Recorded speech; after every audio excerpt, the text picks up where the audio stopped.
In the game called Dragon Slayer Academy, players progress through the academy. After graduation, they're tasked with subjugating various monsters and bosses. As a veteran of this game, our protagonist became the strongest support in the rankings. A horde of monsters rushes toward our group of heroes. The monster charges forward with its mouth wide open.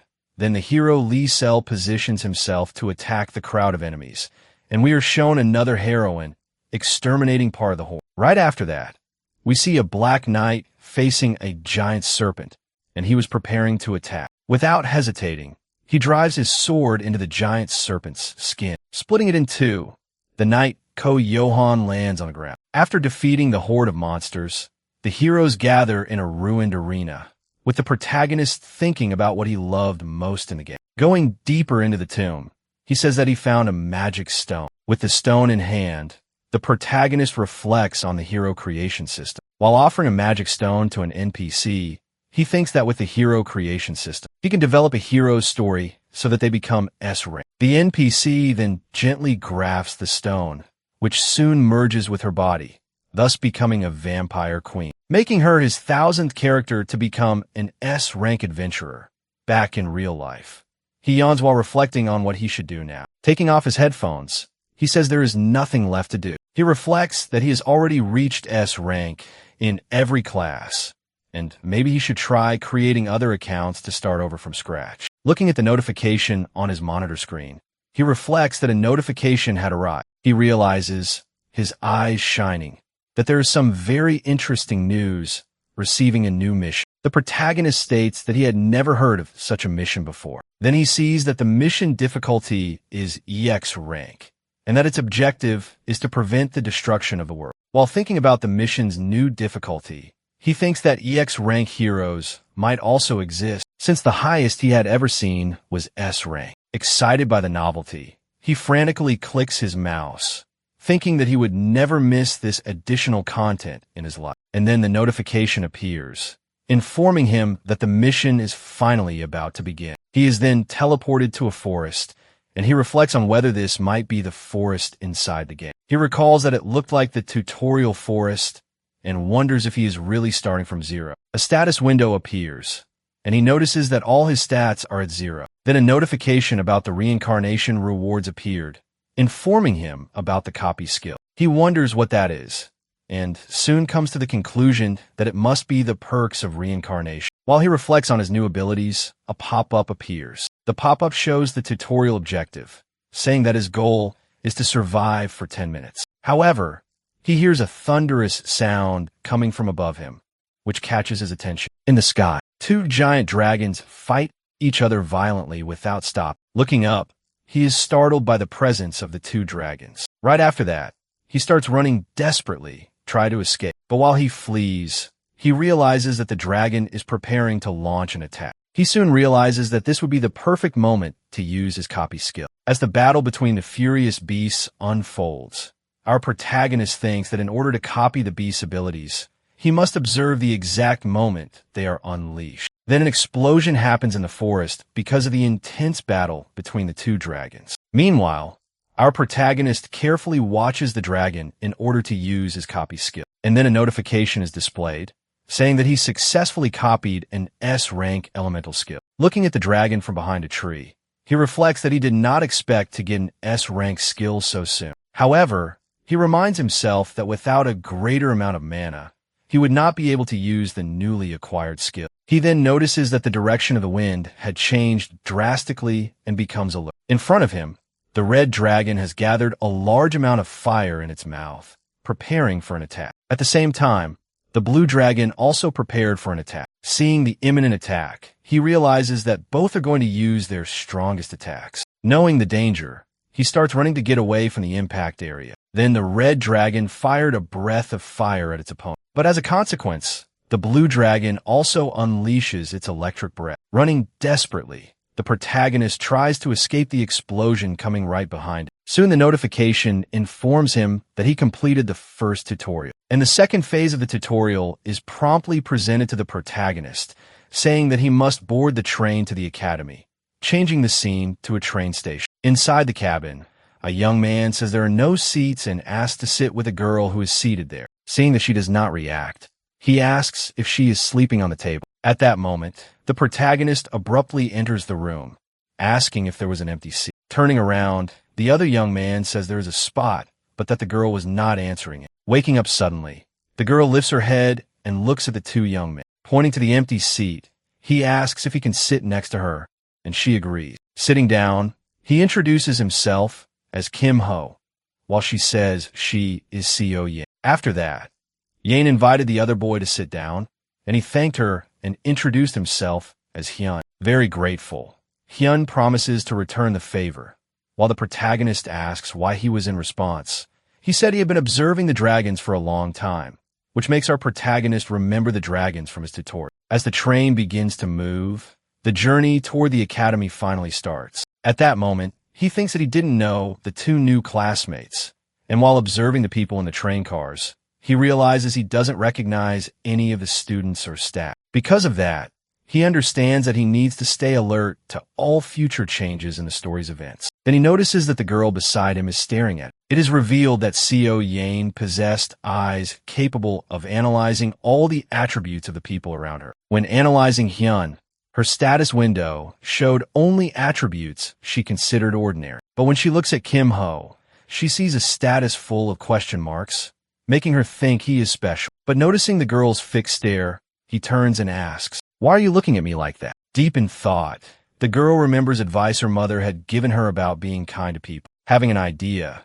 she then picks up her luggage with determination. From inside the suitcase, she took out a package full of chocolate cookies. Holding it out, the white-haired girl asks if the boy would like to eat one of the cookies. Slightly awkward, he thanks her and asks if she made the sweets herself. Confirming it, the girl merely comments that the taste is at least decent. While eating the cookie, the protagonist asks Hyun Ho if that thing beside him is a sword. Hyun Ho then explains that it is a sacred relic, but it is still sealed from any kind of use. Pulling out another weapon, he says that his current battle companion is an ordinary iron sword. Sarcastically, Hyun Ho asks whether it wouldn't be better to use a sword made of a more durable material. Suddenly, another student appears in the compartment, asking everyone present for permission to enter. Seeing that the boy had no intention of sitting down, Hyun Ho asked the reason for his visit. Showing a flyer, he said he had come to promote his fundraising service for the academy. At that, our protagonist asks whether his service includes breaking school rules and whether he had been chased by committee members. Looking outside, the newcomer says that maybe he had been too obvious, while our protagonist says that he seemed anxious. Meanwhile, the door slowly begins to open, revealing a new arrival. Seeing who had just entered the place, the brown-haired young man is startled. In the hallway, the disciplinary committee appears and says they know all about the brown-haired young man's scheme. Meanwhile, our protagonist thinks about the committee's early arrival in the game store. We are told that the committee is the one that receives reports about rules that have been broken, and that they are responsible for applying the proper punishment to whoever violated. Holding out her hand, the leader insists that the boy hand over what he shouldn't have. At that, the boy asks why the committee is chasing him, but he ends up being subdued in the middle of his sentence. With her hand charged, the girl reveals herself as a lightning attribute mage. Holding a cookie, Kim Ho sees a chance to copy a skill. At that moment, Kim Ho lets the cookie fall to the floor while the young scammer explains that he is not involved in any kind of scam. Putting on her gloves, she warns that since he won't surrender so easily, he will have to be punished. Then she snaps her fingers, preparing her next skill. Then the committee leader fired a bird-shaped attack, threatening to hit the boy. Trying to defend himself from the blow, he puts his hands in front of his face. Kim then reaches out his hand, trying to intervene in all the commotion. In doing so, he ends up intervening in the attack, grabbing the bird of electricity with his hands. Surprised, she asked whether the scammer had an accomplice. Stepping 1 foot out of the cabin, someone says he is not an accomplice. It was Kim who says that he had only dropped his cookie and would like to pick it back up. Confused, the girl processes this whole story. Then the committee leader's assistant tells Kim Ho to stop this nonsense and step away from there. Sean suggests that the committee members be more careful, and that if he plans to start a fight, he will not back down. A heavy atmosphere then fills the place, all because of a cookie. To resolve the situation, the girl offers a dessert coupon, and then she turns to the scammer,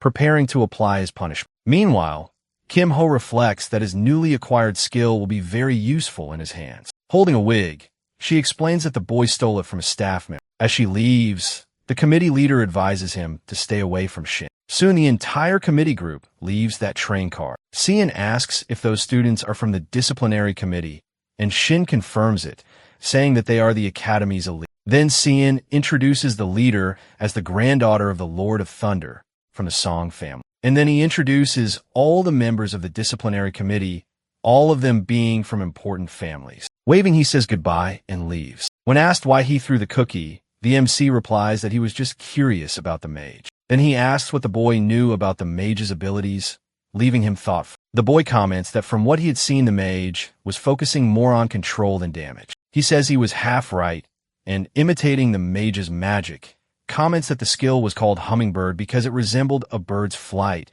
and that its flight performance depended on how good its caster was. He also comments that if the girl were a good caster, she would have changed its route when she threw the cookie. Even so, the bird flew to his hand, which he says was caused by her lack of combat experience. The boy comments that he didn't know a spell could reveal so much, while Kim thinks that wasn't all, because the girl used an E-rank skill with D-rank power, so she either had great talent or a lot of mana. Horan comments that it must be fate for them to meet, but the boy says that was going too far. Then the boy says he was being too kind, and that Kim could count on him for anything. In that case, Kim asks him to follow him. Pulling away a cloth, he reveals an old slot machine and explains that this train used to be for tourism and that this was the casino. While inserting the coin, Horan asks if it isn't broken, and Kim replies that it probably is, but the machine makes a strange noise and they conclude that it really was, until the machine stops on a secret event, and pulling the lever,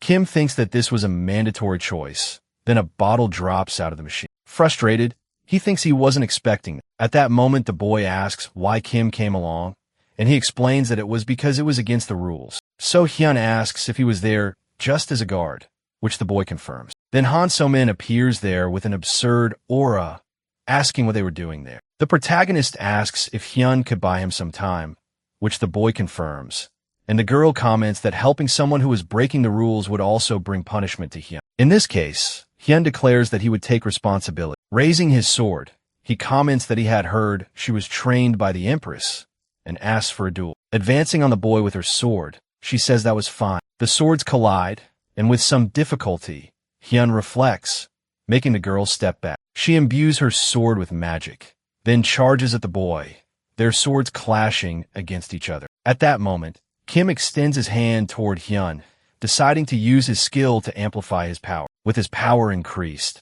Hyun-woo is surprised by the new strength he received. Now strengthened, he manages to fight the committee girl on equal footing. While the fight continues, Kim-ho watches the remaining time on his bow. Back at the machine, he plays again while explaining his strategy. He reveals that this machine has a guaranteed reward system. After a number of tries, after 5 times, we see that the machine kept dropping useless prizes. Holding the last coin, he prepares for the most important play of all. On his 6th try, the machine finally reaches the grand prize. As a result, he ends up receiving a black ice crystal. In the middle of the fight, the girl leaps for a final attack against her opponent. Looking back, Kim calmly watches an attack coming toward him. With the buff almost over, Hyun defends the final attack with difficulty. Having already seen enough, he swallows the crystal he just won. At that moment, a warning appears, alerting him to the freezing effect. Feeling sick, the protagonist brings a hand to his throat. The effect keeps intensifying for a long time. Suddenly, he stands up, saying he's fine and leaving everyone confused. Switching to the cabin, he explains that the item is like a magic potion. For beginners, the crystal is a poison that turns the person into ice, but with his resistance, he manages to nullify the effect and absorb all the energy. Hyun asks if the girl was convinced, which she denies. The boy thanks him for the item and also for the chance to fight. Asking to see the technique again, he has his request denied by the boy, who explains that a strong technique would have restrictions. While the girl from earlier was waking up on the train, our protagonist comments that they were arriving. Finally, the train was approaching the island where Dragon Slayer Academy is located. During the story, a text explains that the place used to be a lawless land. Then a hero appeared and defeated all the criminals, conquering the dungeons there. After everything, he built a city and founded the famous academy there. Already at the school gates, a student guides the freshmen on which way to go. Walking through the courtyard, a girl warns them not to follow the upperclassmen there. At that moment, a small tiger jumps onto a female student's shoulder, causing a bit of confusion. As they walk, the group is stopped by someone who calls their attention. They see that it was the committee leader who asked them to follow her. Using the group, she guides them to the door of the disciplinary committee office. Now alone, he waits seated inside the room of truth to be interrogated. Analyzing the result, the upperclassman says there doesn't seem to be anything wrong. Believing the story, he says the item wasn't prohibited after all. In front of him, the committee chief, O.C. Hoon, explains the rules regarding disobedience. Since no one was hurt, he decides not to apply any penalty this time. After the conversation, the upperclassman notices that his colleague still seems quite dissatisfied. Following the facts, she says the boy's actions still seem very suspicious. After all,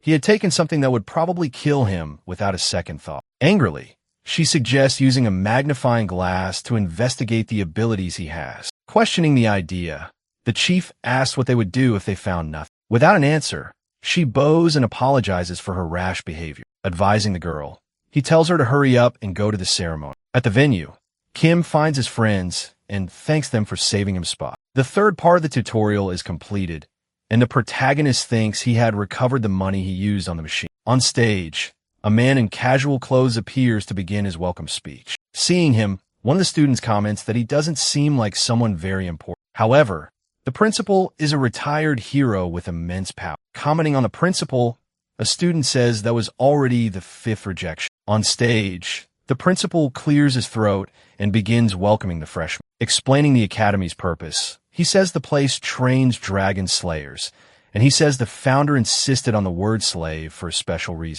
During the principal's long speech, Kim Ho simply watches the situation attentively. Meanwhile, the speech continues, and some students are moved by his words. Wrapping up his speech, he wishes for everyone to become true heroes at the academy. Kim Ho asks if he didn't find it boring, but his classmate strongly denies. Next, a teacher goes up on stage to give the students some important notices, warning that freshmen are only allowed to go to the first floor of the dungeon. With a serious look, she asks everyone to study the rules to avoid problems. Ending the ceremony, she tells everyone to return to the dorms without delay. Suddenly, one of the students stands up and calls everyone to go eat. Seeing the injured boy, Hyunwoo asks what happened to his face. Pointing his finger, he warns that tomorrow will be the first day of class. Switching to the dorm, Hyunwoo waves goodbye to his new roommate. Inside his room, he takes off his jacket, deciding he won't just go to sleep. Putting his uniform away in the closet, he prepares for what he will do next. Then he sits on the bed and begins to meditate to make the most of his free time. With his hands, he concentrates all his energy to finally form a chord. Any ability would depend directly on a power source like that. After absorbing the crystal, he smiles, confident that he would get a good result. Meanwhile, in Hyun's room, he was also meditating so he could concentrate. Remembering the fight, he thought about So-mi, his first truly strong opponent. Without Kim Ho's intervention, he knows he would have lost that confrontation earlier. Ever since they met, he had noticed his friend's posture and confident gaze. Looking at his sword in the corner, he wonders whether he should ask for some help. Leaving up on the idea, he chooses not to ask, considering Kim Ho his first friend. Going back to meditating, he smiles and decides he will try to do everything on his own. The next day, the students chat while waiting for class to begin. Yun arrives in the classroom, looking like she had just woken up. With no teacher present, the students begin to wonder who would be in charge of the class. Out of the corner of their eyes, they notice someone approaching, but when they see who it is, they are all shocked by the unexpected appearance. In front of the class, the new teacher introduces himself to the students as Lee Soo-dok. Pointing at a female student, he asks her to say what people call him. Stammering, she calls him the human butcher, leaving Kim Ho surprised by the name. In the academy's world, there were people who transcended their limits and became villains. Lee Soo-dok's task was to hunt down and capture all those dangerous villains. He explains that he is there at the principal's request and that he is a professional. He also warns that he would rather kill than see bad grades. Getting straight to the point, he writes on the board and begins explaining the grading system. Talking about the scoring, he reveals that the attitude grade can be negative, warning that he will be watching. He comments that they may meet again after graduation. Continuing the explanation, He details that the exams involve conquering various dungeons. In addition, there are PvP battles where the evaluation is entirely relative between them. Showing the board, he asks if there are any questions and tells everyone to go to the arena. In the arena, the students were already fighting each other and the crowd cheered with every blow. That was because they were in a knockout round. Since it was a battle of endurance, the rule says the fight only ends with exhaustion. And with a 5-minute limit, the match could end in a draw or a victory. Curious, Hainwoo asks what would happen in the case of a draw, and Kim explains that in that case, the battle would be worth 0 points. Then the system window appears with the mission of getting a good result on the exam. Seeing that, the boy gets the idea of using the exam to analyze the other students. Because there were several strong people there, he could mark potential candidates or find abilities worth copying. Then our boy's turn comes, and Kim is taken to the arena. Looking ahead, he notices that his opponent was from the Ruby Tower, which specializes in fire magic. Mockingly, the boy smiles, thinking it would be a shame to end that so quickly. To boost her reputation, she thinks she needs to defeat a renowned opponent, but she didn't know that boy. At that moment, she notices that his weapon is a very weak and simple staff. Because of that, she deduces that he must be an earth mage focused on defense. After the countdown, the fight begins, and she prepares her first attack. Without wasting any time, she decides to end it all using her combustion ability. The audience is impressed by the display of power. However, the result of the attack leaves the girl completely shocked by the scene. Because to the girl's surprise, the scoreboard showed that Kim had completely withstood her attack. As the smoke faded away, our protagonists appeared, staring at each other.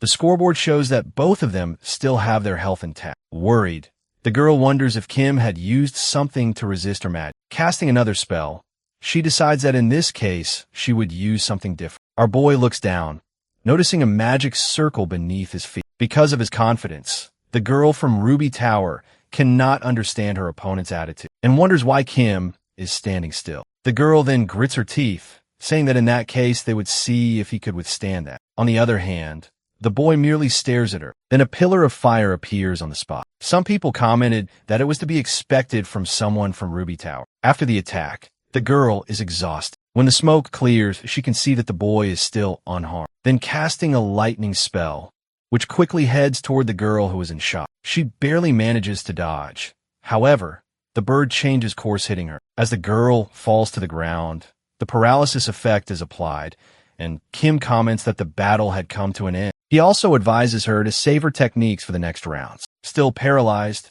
she can only grumble. Seeing the girl on the ground, the audience is shocked by such an unexpected defeat. Noticing the attention, he realizes he ended up drawing more attention than expected, without even getting a break. He is called again for the next fight. In the audience, the students are surprised to see that his opponent is Song Chun-hai. Putting on her gloves, she says he is lucky to be fighting her now. The two stare at each other for a moment, until the young man gives up, surprising the girl. Kim catches the instructor off guard, and he asks why. At that, the boy explains that he was still tired. Even so, the professor comments that it would be better if he stayed. However, he asks if Kim is sure, which the boy confirms. While hearing this, the girl clenched her fists, then commenting that he was pathetic, and saying that her grandfather always said that those who endure discomfort can reach the top. Kim then remembers that the girl's grandfather was the famous Lord of Thunder. Reflecting on the advice, he says it does not apply to his own case.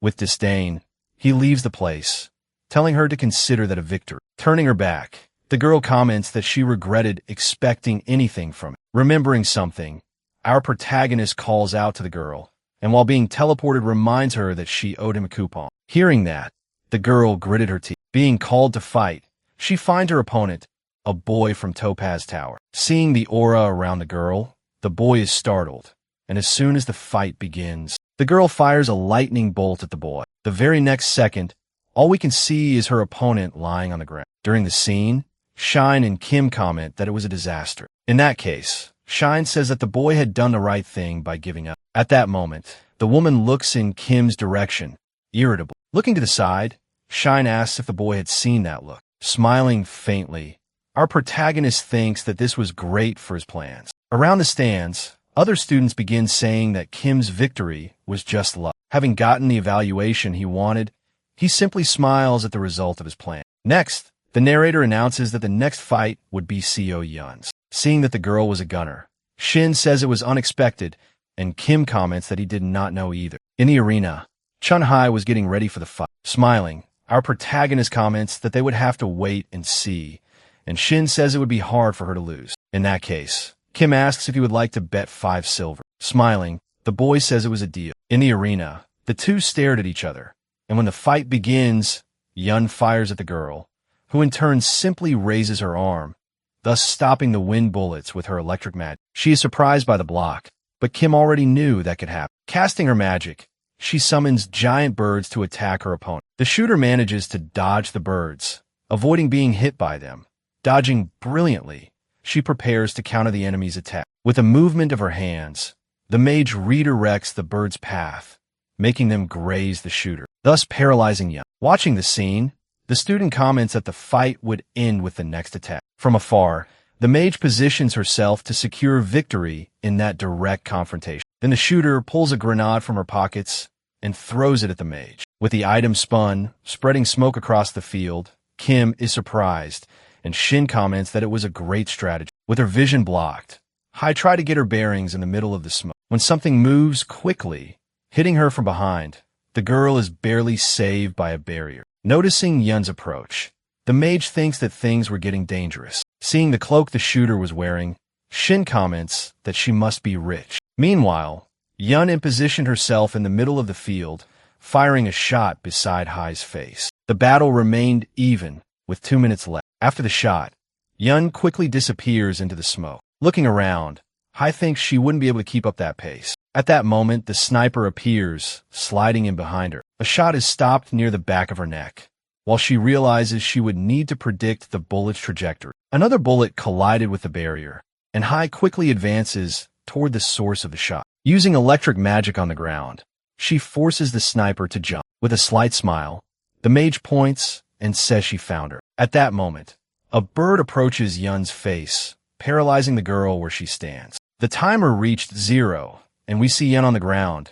Shin seems surprised, while Kim thought everything had happened just as expected. After all, that girl had no rival among the freshmen worthy of matching her. Watching Yun get up, he thinks that just managing to hold out that long was already impressive. Holding out his hand, Shin pays the bet and asks if Kim would like another bet, making our protagonist ask if he was addicted. However, Shin comments that he would change his mind when he saw who would take part in the next round, because Hyen's opponent would be Joe Bayuk, the first king's disciple. The two took their positions in the arena, and when asked, Kim says the king's disciple would probably win. In that case, Shin says he would bet on the other side, saying the guy was being cruel to his friend. But Kim comments that he never said Hyen would actually lose. The boy asks what he meant by that, and our protagonist, sighing, says he'll see. Looking at the stands, Hyen notices that Kim was watching his match, getting ready to draw his sword. He thinks he wants to show Kim his best. Bayuk asks why the boy hasn't drawn the sword on his back. However, Hyen says it still doesn't time, which the man says is a shame, because even so, he wouldn't hold back. Determined, Hyen says he should come at him with everything. As soon as the battle begins, the man charges forward. The boy makes a few slashes, but Bayuk dodges them without difficulty. Counterattacking with his fist charged with yellow energy, Hyen tries to block the attack with his sword, and ends up being pushed back. As he was being carried by the impact, he thought that basic attacks apparently wouldn't work. Without wasting time, Bayuk advances, and taking his stance, Hyen was determined to end it with a technique. The two rush at each other, ready to attack. After the clash, Hyen's sword ends up breaking. In that case, the boy declares that he has lost. While touching an injury on his shoulder, Bayuk reveals that he is looking forward to the next match. From above, Kim watched everything, thinking that as expected, the iron sword didn't hold up. He realizes that, just as he imagined, the boy used swords as if they were consumables. Surprised, Shin asks how he had predicted that. Touching his shoulder, Kim comments that he talks too much, and holding out his hand asks for the money, which the boy in turn reveals he doesn't have. Kim says the payment didn't have to be money, so the boy excitedly asks what he needed. Pointing to Shin's little notebook of information, our protagonist says he only wants the information he has. After being dismissed, the students were in the field. Shin was asking questions while eating, and Kim tells him to finish eating first. After finishing, he asks what our protagonist needed. So Kim asks him about the talents of the major factions. At that moment, it is explained to us that besides official groups like the Committee, there are 4 major factions: the Meruem Alliance, the Federation Guild, the Magic Tower Society, and the Order of Knights. Within those alliances were great prospects, such as Mo Young-jun of the Meruem Alliance, Yen Himhwa, and the Magic Tower Society. As for the Guild Union, there is the druid who walks around with a cat on her shoulder, Park Nari, and one more talent who doesn't stand out because they are hiding their abilities. And last, but not least, Lee Sung-him-won of the Order of Knights. While flipping through his notepad, Shin finishes by saying those were the only ones he considered strong. He wondered where Hien had gone. He remembers that he needed to find the club president, so he hurriedly leaves the place. With only Yehwan Kim left, the atmosphere becomes awkward. Watching the girl, he thinks that maybe because she was his first friend in that world, he felt bothered seeing her sad. Suddenly bringing up what happened on the train, our protagonist catches the girl's attention and says that with everything that happened, he ended up getting a coupon. And since the cookie was hers, Yin Him Wan had a share in it. So taking a pie out of his inventory, he says they should eat it together. While they were eating, the girl calls out to Kim, asking what he thought was the reason she lost to Chun Hai. Sighing, he explains that it was difficult to break a barrier with magic bullets of that level. Holding out his hand, the boy comments that even so, if she strengthened the magic bullet with mana training, the story would be different. The girl asks what that kind of training was for, surprising Kim, who asks if she had really never done it. In that case, he asks how she had created a magic bullet. Sometime later, our boy was left surprised, asking if she had really never trained, which Yin Him Wan confirms. Kim is impressed, thinking the girl could only be a genius, and wonders if all this time she had been fighting using only instinct. Smiling, the boy comments that he could help her if she wanted, and Yin Him Wan agrees. Excited, he comments that once she trained her mana and learned new skills, things would become easier. In the dungeon wing, the dean said that since everyone was there, he would begin explaining the test. He says the dungeon will have 2 special rules. The first rule was to get the highest score possible within the time limit. The second was that everyone would have their equipment and abilities fixed at F, warning them of the danger. He says that even their cores would drop in level. After the explanation, most of the students collapsed to the ground, feeling very sick. Disappointed, the professor merely watches the scene, thinking they were all weak. Looking at the scores, he realizes that only a few students did well on the test. Calling the next ones, he prepares to announce the names of Kim, Ho, and Co Yi. Advising the girl, he says it would be better for her to use a rifle on the exam. Behind the 2 of them, Hai grumbled that Kim was not even a shooter to be giving advice. Entering the portal, Kim waves and says he will see her later. With his stats being adjusted, he finally enters the dungeon's test zone. While Kim thought it was time to relax, something appeared near him. Looking at his screen, he checks his current status to see how strong he is. As the timer begins, a mud goblin appears in front of him, ready to attack. The monster charges and is met by the tip of the staff, nearly losing its teeth. From the blow, the goblin ends up dropping its dagger. Kim thinks that even if they were random,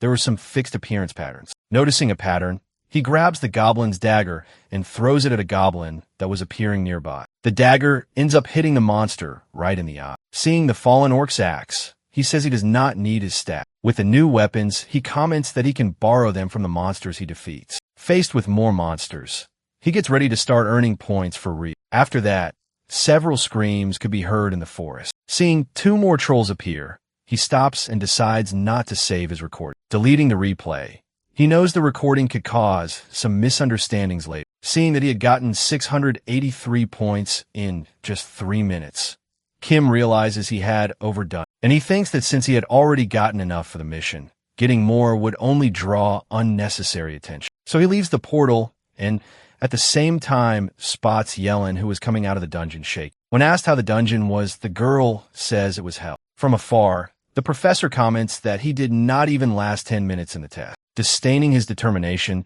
he wonders how he expects to hunt dragons like that. Seeing the score, the professor is shocked to see that he came out so early. Suspicious of the result, he decides he needs to check the situation again up close. Calling the next one, he tells Hien to enter the portal and begin his test. Analyzing the scoreboard, he notices that the top ranks are occupied by the well-known students. Given their level, he wonders whether Hyun will have any chance of competing. With a calm expression, he simply waits to see the result of the fight. Suddenly, Horian appears in first place, with more than 1,000 points on the test. Surprised by the result, the other students begin commenting on his achievement. Coming out of the portal, he is congratulated by Kim Ho for his good performance on the test. By thanking him for the help, he says he managed it because of the rest he got beforehand. From afar, other students begin criticizing Horian for giving up on the fight. Irritated by the comments, he turns to respond, but his friend holds him back. Winking, Kim Ho tells him to let it go, because everything was fine. He understands and decides not to get involved in any more fights. Looking at the scoreboard,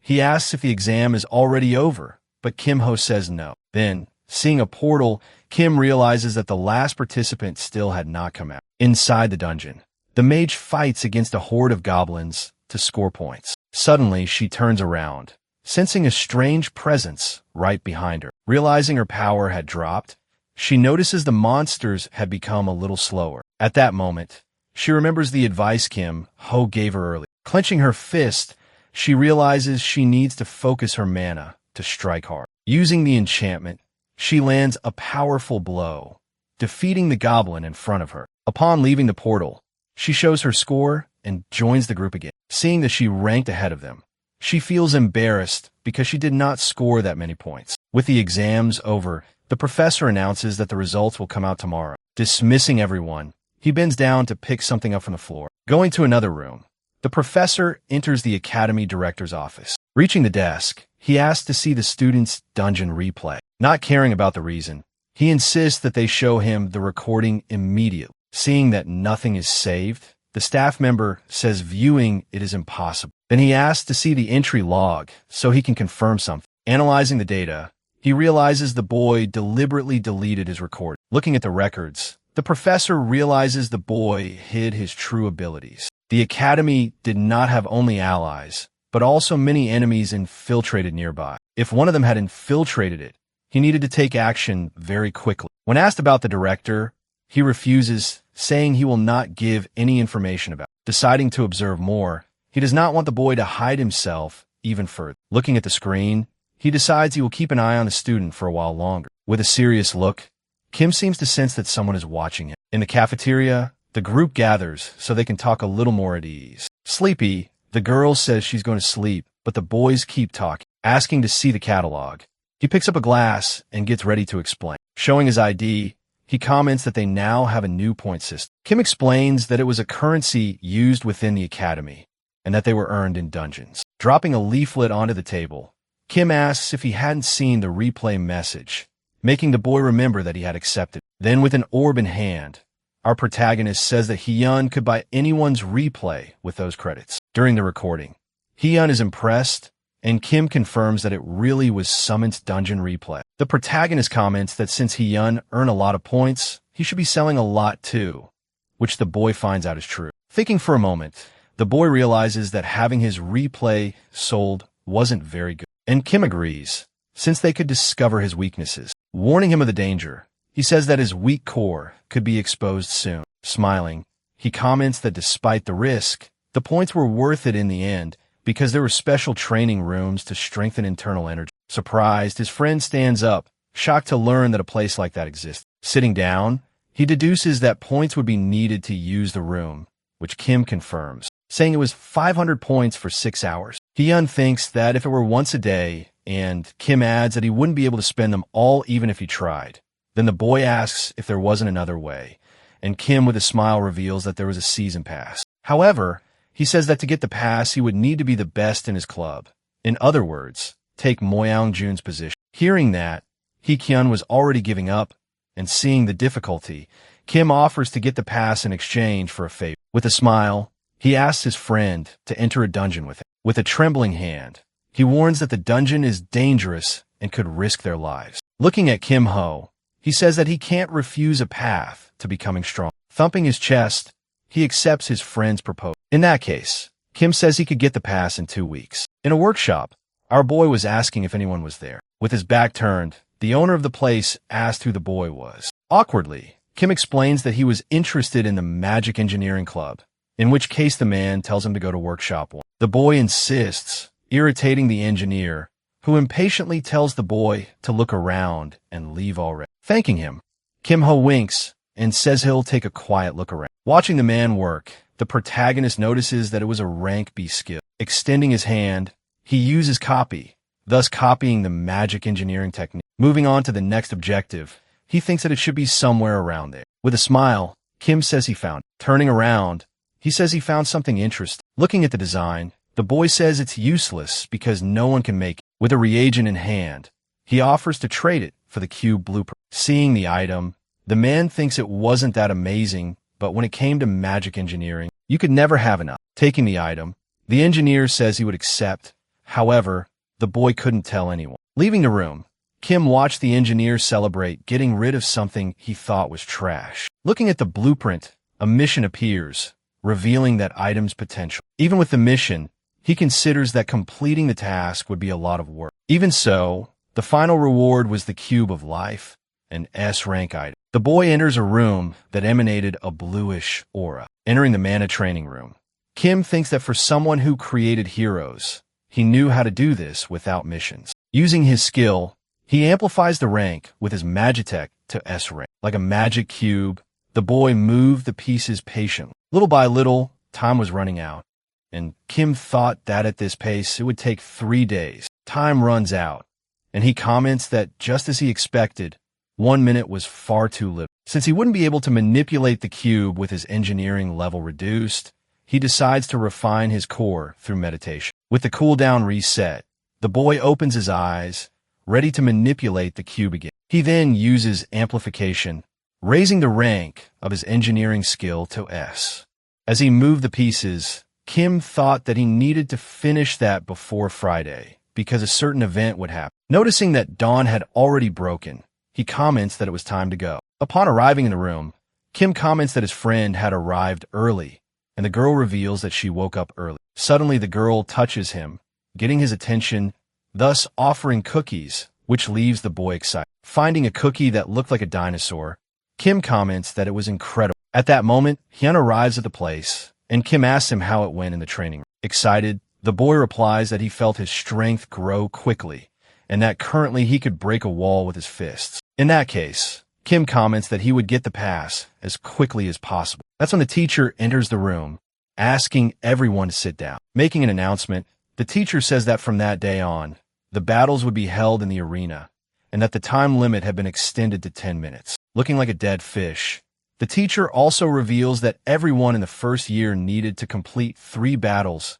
otherwise their score would be reduced. With a sly smile, our protagonist thought that the time had finally come, and that he would surely win that battle. Looking at her window, Kim seemed pleased. It showed the sub-quest to complete 3 PvP matches before midnight. Looking at Hyun, Kim says they needed to go to the arena, saying that the replays from the first few days would be the best-selling ones. At that moment, Young pulls on his sleeve, and in an adorable voice says she had the whole day free. Everyone in the room is shocked, and our protagonist starts breaking out in a cold sweat, wondering what she meant by that. A little nervous, he asks if the girl was talking about the training he had promised, which Yang confirms. Everyone finally understands, and Kim says that in that case he would see her later. Later at the arena, as soon as he enters, Kim ends up being recognized, and when they ask who he was, a young man carrying a long sword says he was the coward who gave up against Miss Song. Hearing that, Hyun gets furious and asks how they could talk about someone like that right in front of him. At that moment, the protagonist pulls him back, and with a smile, the rascal asks how the guys did on the exam, mentioning that he got 300. With a scornful smile, the red-haired man gets irritated upon learning that he tied with a coward. From afar, a girl shouts at the guy, saying that he's not on the same level as him. Remembering the guy, our protagonist asks if he wasn't the one who got struck by lightning and lost. That only irritates the man even more, who says it was only luck that they had the same score. Pointing his sword at Kim, the man declares that he would show him the abyss between. Then the duel begins, with the two facing each other. With a spear in hand, the young man says he would finish Kim in a single blow. While summoning his staff, our protagonist agrees, saying they would end this quickly. The fight begins with the red-haired man charging in for a thrust. With the spear just about to hit him, Kim merely smiles and casting paralysis on the man, he comments that you'd have to be really stupid to fall for the same trick twice. Then raising his staff, he apologizes, saying he wouldn't finish it as cleanly as Chun-Hee did, telling him to wait. The young man is unable to avoid the attack coming his way. The scene then cuts, and all we can see is the man lying on the ground, like a good loser. He comments that he only lost because his guard was down. In that case, Kim says they could go again if you want. Once again, the battle begins, and with the red head on the ground again, Kim asks if he hadn't learned anything. Being so swollen, he resembled Jigsaw. The young man asks to go again, but the protagonist refuses, saying he's tired. Looking at the mission, he sees that he has already completed 2 of the 3 fights he needed. Advising the young man, he says he can teach him if he really insists. But being the rascal he always is, he comments that there was a fee. The boy then hands over a pill from his family, which Kim says isn't bad at all. Receiving the item, our protagonist asks for the fight to be kept secret, and putting the box away, he says he'll keep him company until he's satisfied. After another defeat, Kim asks if the boy is satisfied yet. When on his knees,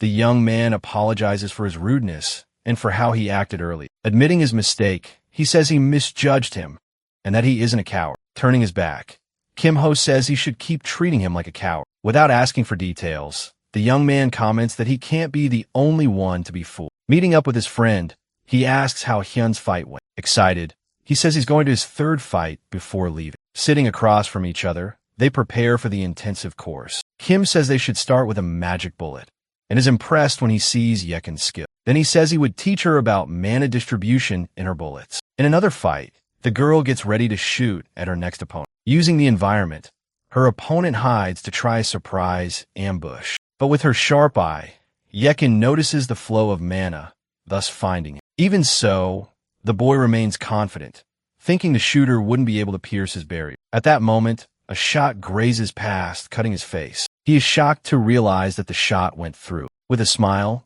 the girl points her gun, preparing for the final shot. As he is hit, he screams, and the scoreboard declares Yekin the winner. During the night, one of the rooms had its light on. Looking at the recording, the professor notices the extraordinary movement of the electric bird. He then picks up another orb and notices that during the placement exam, Yekin's bullets were merely pieces of mana. But in the new recording, it was a perfect magic bullet, making him wonder if someone could really change that much. Remembering the conversation between Kim and the girl during his class, he notes that the young man was probably involved. Looking at the young man's image, the professor wonders what his identity is. At the same time, our protagonist was working on building the magic cube. With a smile, he thought he had finally finished. In front of him, the Davida cube shone radiantly. He thinks that thanks to the rewards the boy from earlier gave him, he managed to finish it and even strengthen his core. With everything prepared, he decides that it's time to do a little advertising. Walking down the hallway,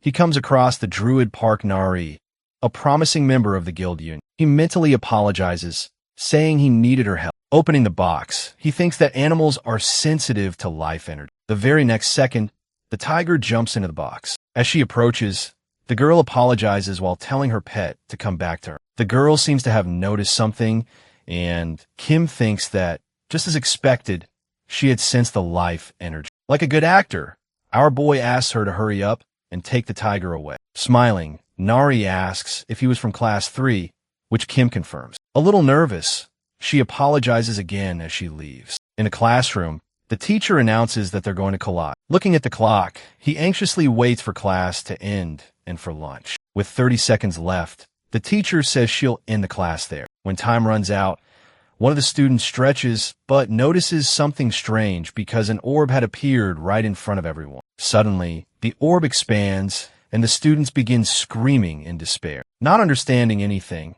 Shin wonders what was happening. Since nothing had happened to him, the guy wonders what that orb was while a number appears on his forehead. At that moment, the students begin to notice the numbers, and it is revealed to us that this was due to a banishment wave carried out by the Academy, with the goal of inspecting and putting an end to the use of banned items. A little nervous, Kim realizes it had started. Heesin comments that it was interesting, making Kim realize they had never gone through this before. Even so, he thinks there was a problem, as he looks at Shin, who was complaining about the situation. Approaching him, He asks whether the president of the guys' club hadn't told him about the inspection, and the boy says not that kind. Crying, the guy clings to his items, saying that if they took everything, he'd be screwed. In that case, the protagonist offers help, but Shin hesitates. Noticing this, Kim is ready to leave when the guy pulls him back, asking for help. Smiling, the sly protagonist comments that he'd owe him one, which Shin promptly accepts. Touching the box, Kim tells him to store the banned items in there, prioritizing the valuable ones. The guy asks what would happen,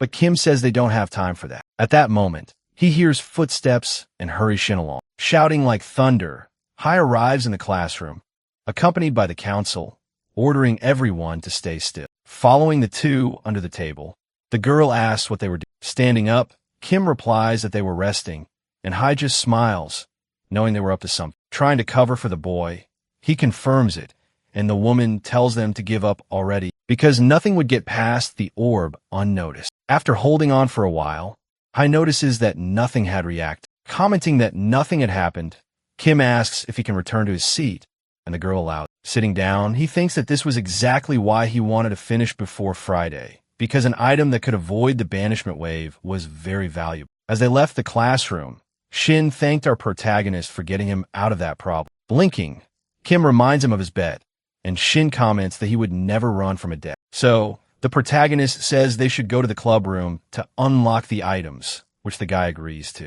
Then it is explained to us that the guy was part of the Thieves Club, responsible for prohibited items in the academy. Opening the door, Shin calls someone Big Sis, saying they had arrived, and the very next moment, he is thrown backward by a kick from the woman, who asks if she hadn't told him to take it easy. Stepping on the guy, the girl reminds him that she had told him to pay attention when she was talking to him. At that moment, Kim introduces himself, and the woman turns around saying she is the club president. Revealing that she knows what happened, she says she's curious about the item he had that was capable of getting past the wave. After taking a close look at the item, Dang Gai Young says she was convinced of its usefulness. Looking at the item like it was a treasure, she comments that something like that almost made her want to steal it for herself right then and there. But with a confident smile, Kim says she would get caught immediately, and he also adds that there was no way the leader of the thieves wouldn't know something like that. Facing into the armchair, the girl asks what he wanted,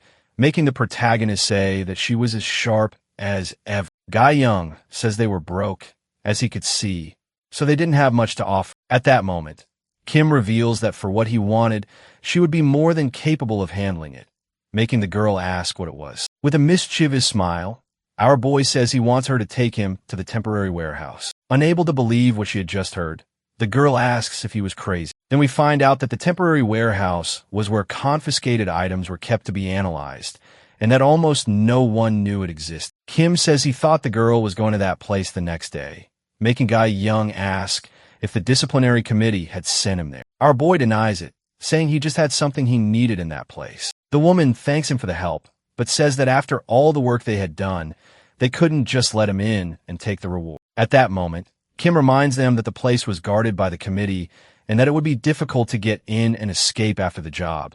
So he asks what she thought of him helping them with that, in exchange for going with them. Resting her hand on her chin, she thinks that if they hid important things in that cube, they could be sure they would escape. In that case, Kim asks whether they had a deal. During the night, there they were, all ready for the plan. The leader asked if everyone was ready. They confirm, but ask who the new boy was. She explains that Kim would help with the job, and that they should make sure to support it. While the others wondered whether it was really okay to bring a rookie into something so important, Shin approaches, saying it's a pleasure to meet him. Hacking the facilities, a girl warns that there was only 1 minute left, and Gai Young says she would provide support from outside. To Kim, she says the boy shouldn't draw attention, and that when they found it, he should go after the rare and small items.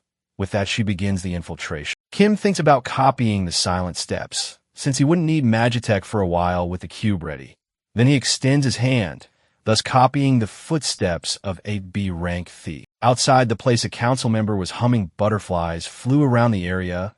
When a strange butterfly lands on his shoulder, suddenly the insect explodes, catching the guy off guard. Wrapped in a dark cloth, he could only see footsteps approach. On the 3rd floor of the old building, someone was complaining about the number of security spells in the place. At that moment, a council member appears, making Shin think the timing was off. The guy raises his staff, warning about intruders, when the twins appear and pin him down. As everyone passes by, Shin comments that if the guy resisted, it would only make everything harder. Spotting the temporary warehouse, the leader says they should wait a bit while they check things out before breaking it. Then she summons a mirror, using it to look. She spots a council member guarding the warehouse and says it was too much for her to handle alone. Realizing it wouldn't be easy, Kim decides to help. He then asks if she knows how to use shadow butterfly magic. Surprised, she says yes, but that her skill is still weak. Buffing the girl's ability, the protagonist says that was already enough. She asks how he had done that, but our boy replies that they didn't have time for that. That makes the leader wonder who the hell that guy was. Leaving that aside, she casts her magic, Dark Dreams. Surrounded by butterflies, the guard shouts as he notices the presence of an intruder. Swinging his axe, he slices a butterfly in half. Surrounded by the butterflies, he panics. The next moment, an explosion happens in the hallway. Seeing the result, a surprised guy over here thinks that firepower was a ring. Then she turns to Kim, saying they need to talk, but he says they need to finish the mission first. With the storage room door open, she tells everyone to grab the items quickly. With the cube in hand, our protagonist thinks it was time to go shop. He then looks for the forbidden items, banned because of their side effects. Focused on the search, he picks up an item and thinks he could only use it thanks to his resistance. With enough items, he finishes his search for artifacts. Looking for skill books, he ends up finding something different. Finding a martial arts book, he thinks that since he had no combat skill, it was incredible. At that very moment, someone from the committee enters the room and sarcastically praises their dedication so late at night. Song Jin-gai, president of the student council, comments that Gai Yuri had outdone herself, considering she was starting the semester with quite a unique robber. Dongjin Gai Yuri asks what the student council president was doing there.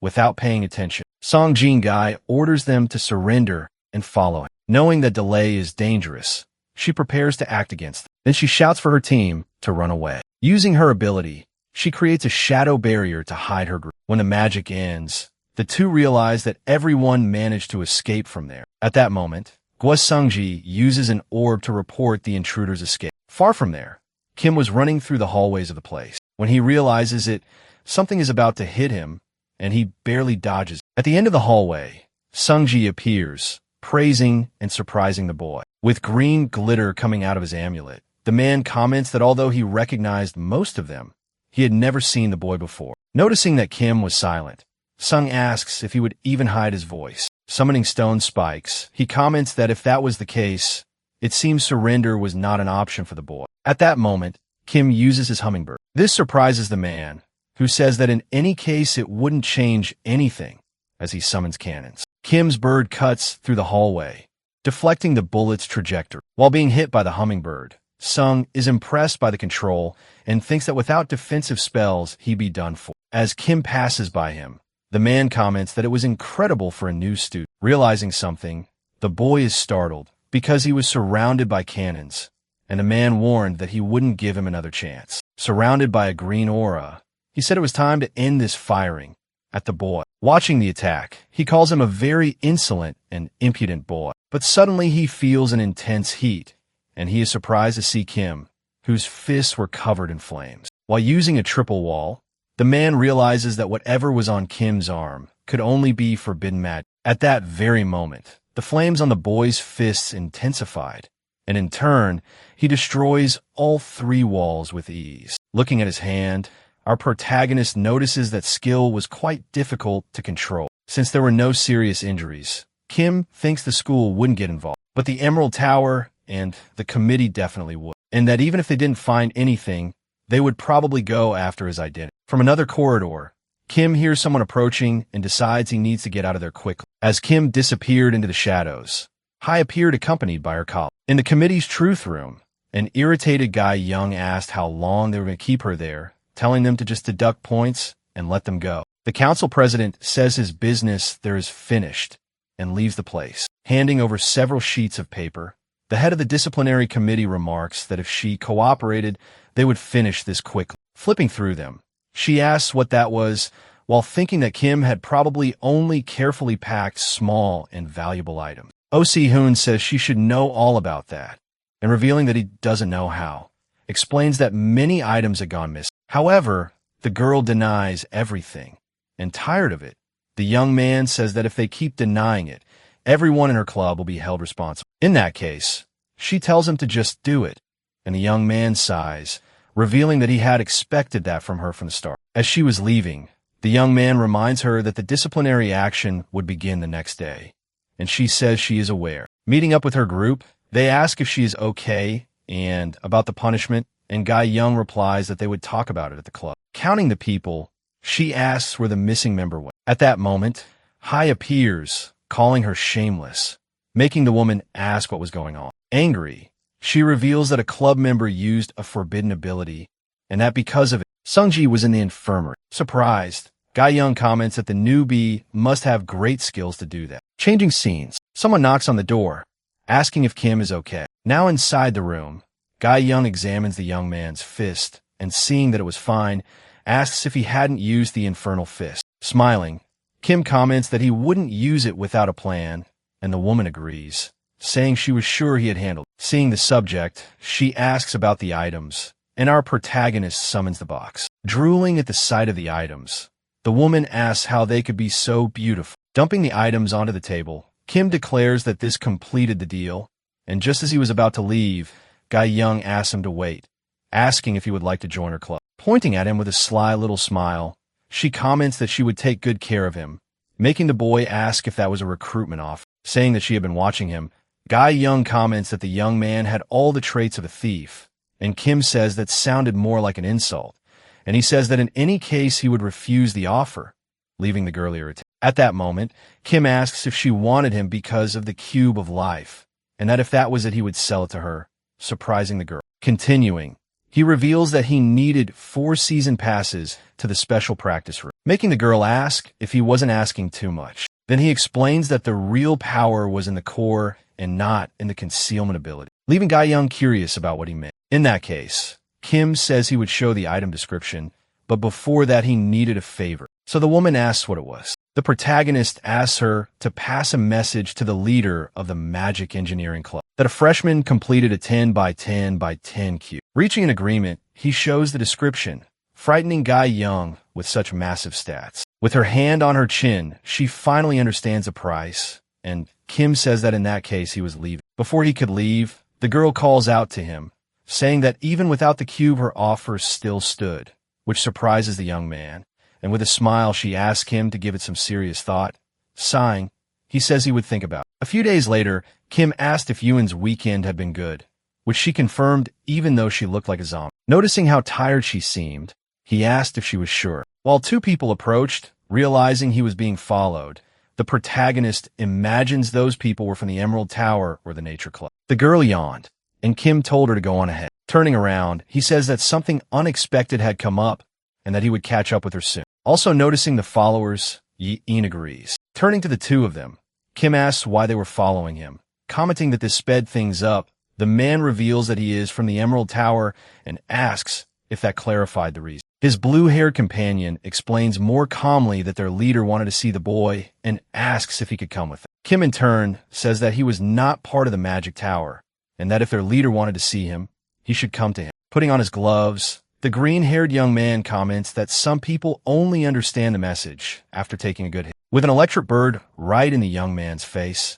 Kim said he completely agreed. In the next moment, all we see is the young man screaming in pain. The girl accompanying him is surprised to see her companion fall from just one hummingbird. With lightning around him, Kim says that if they wanted to fight, they should do it quickly because he was in a hurry. Realizing that that control over the bird was not normal, the girl apologizes for the disturbance and says that he could go on ahead because she would take that one back, making Kim comment that at least someone there knew when to stop. Holding her companion, she theorizes that the rumors about Kim being a weakling might not be true, but the green-haired young man says the boy just got lucky. At that moment, a greenish bullet hits the guy. When the girl starts wondering where the shots were coming from, she ends up getting hit too and falls, wondering why she got dragged into this too. And so the 2 of them end up unconscious on the campus ground. Switching to the classroom, Kim asks why Yane arrived late if she left earlier. However, the teacher says the raid would be a timed attack, drawing the protagonist's attention. The teacher explains that they must destroy the totem within 5 minutes. At the end of class, Shin calls Hyun to go on the duo raid,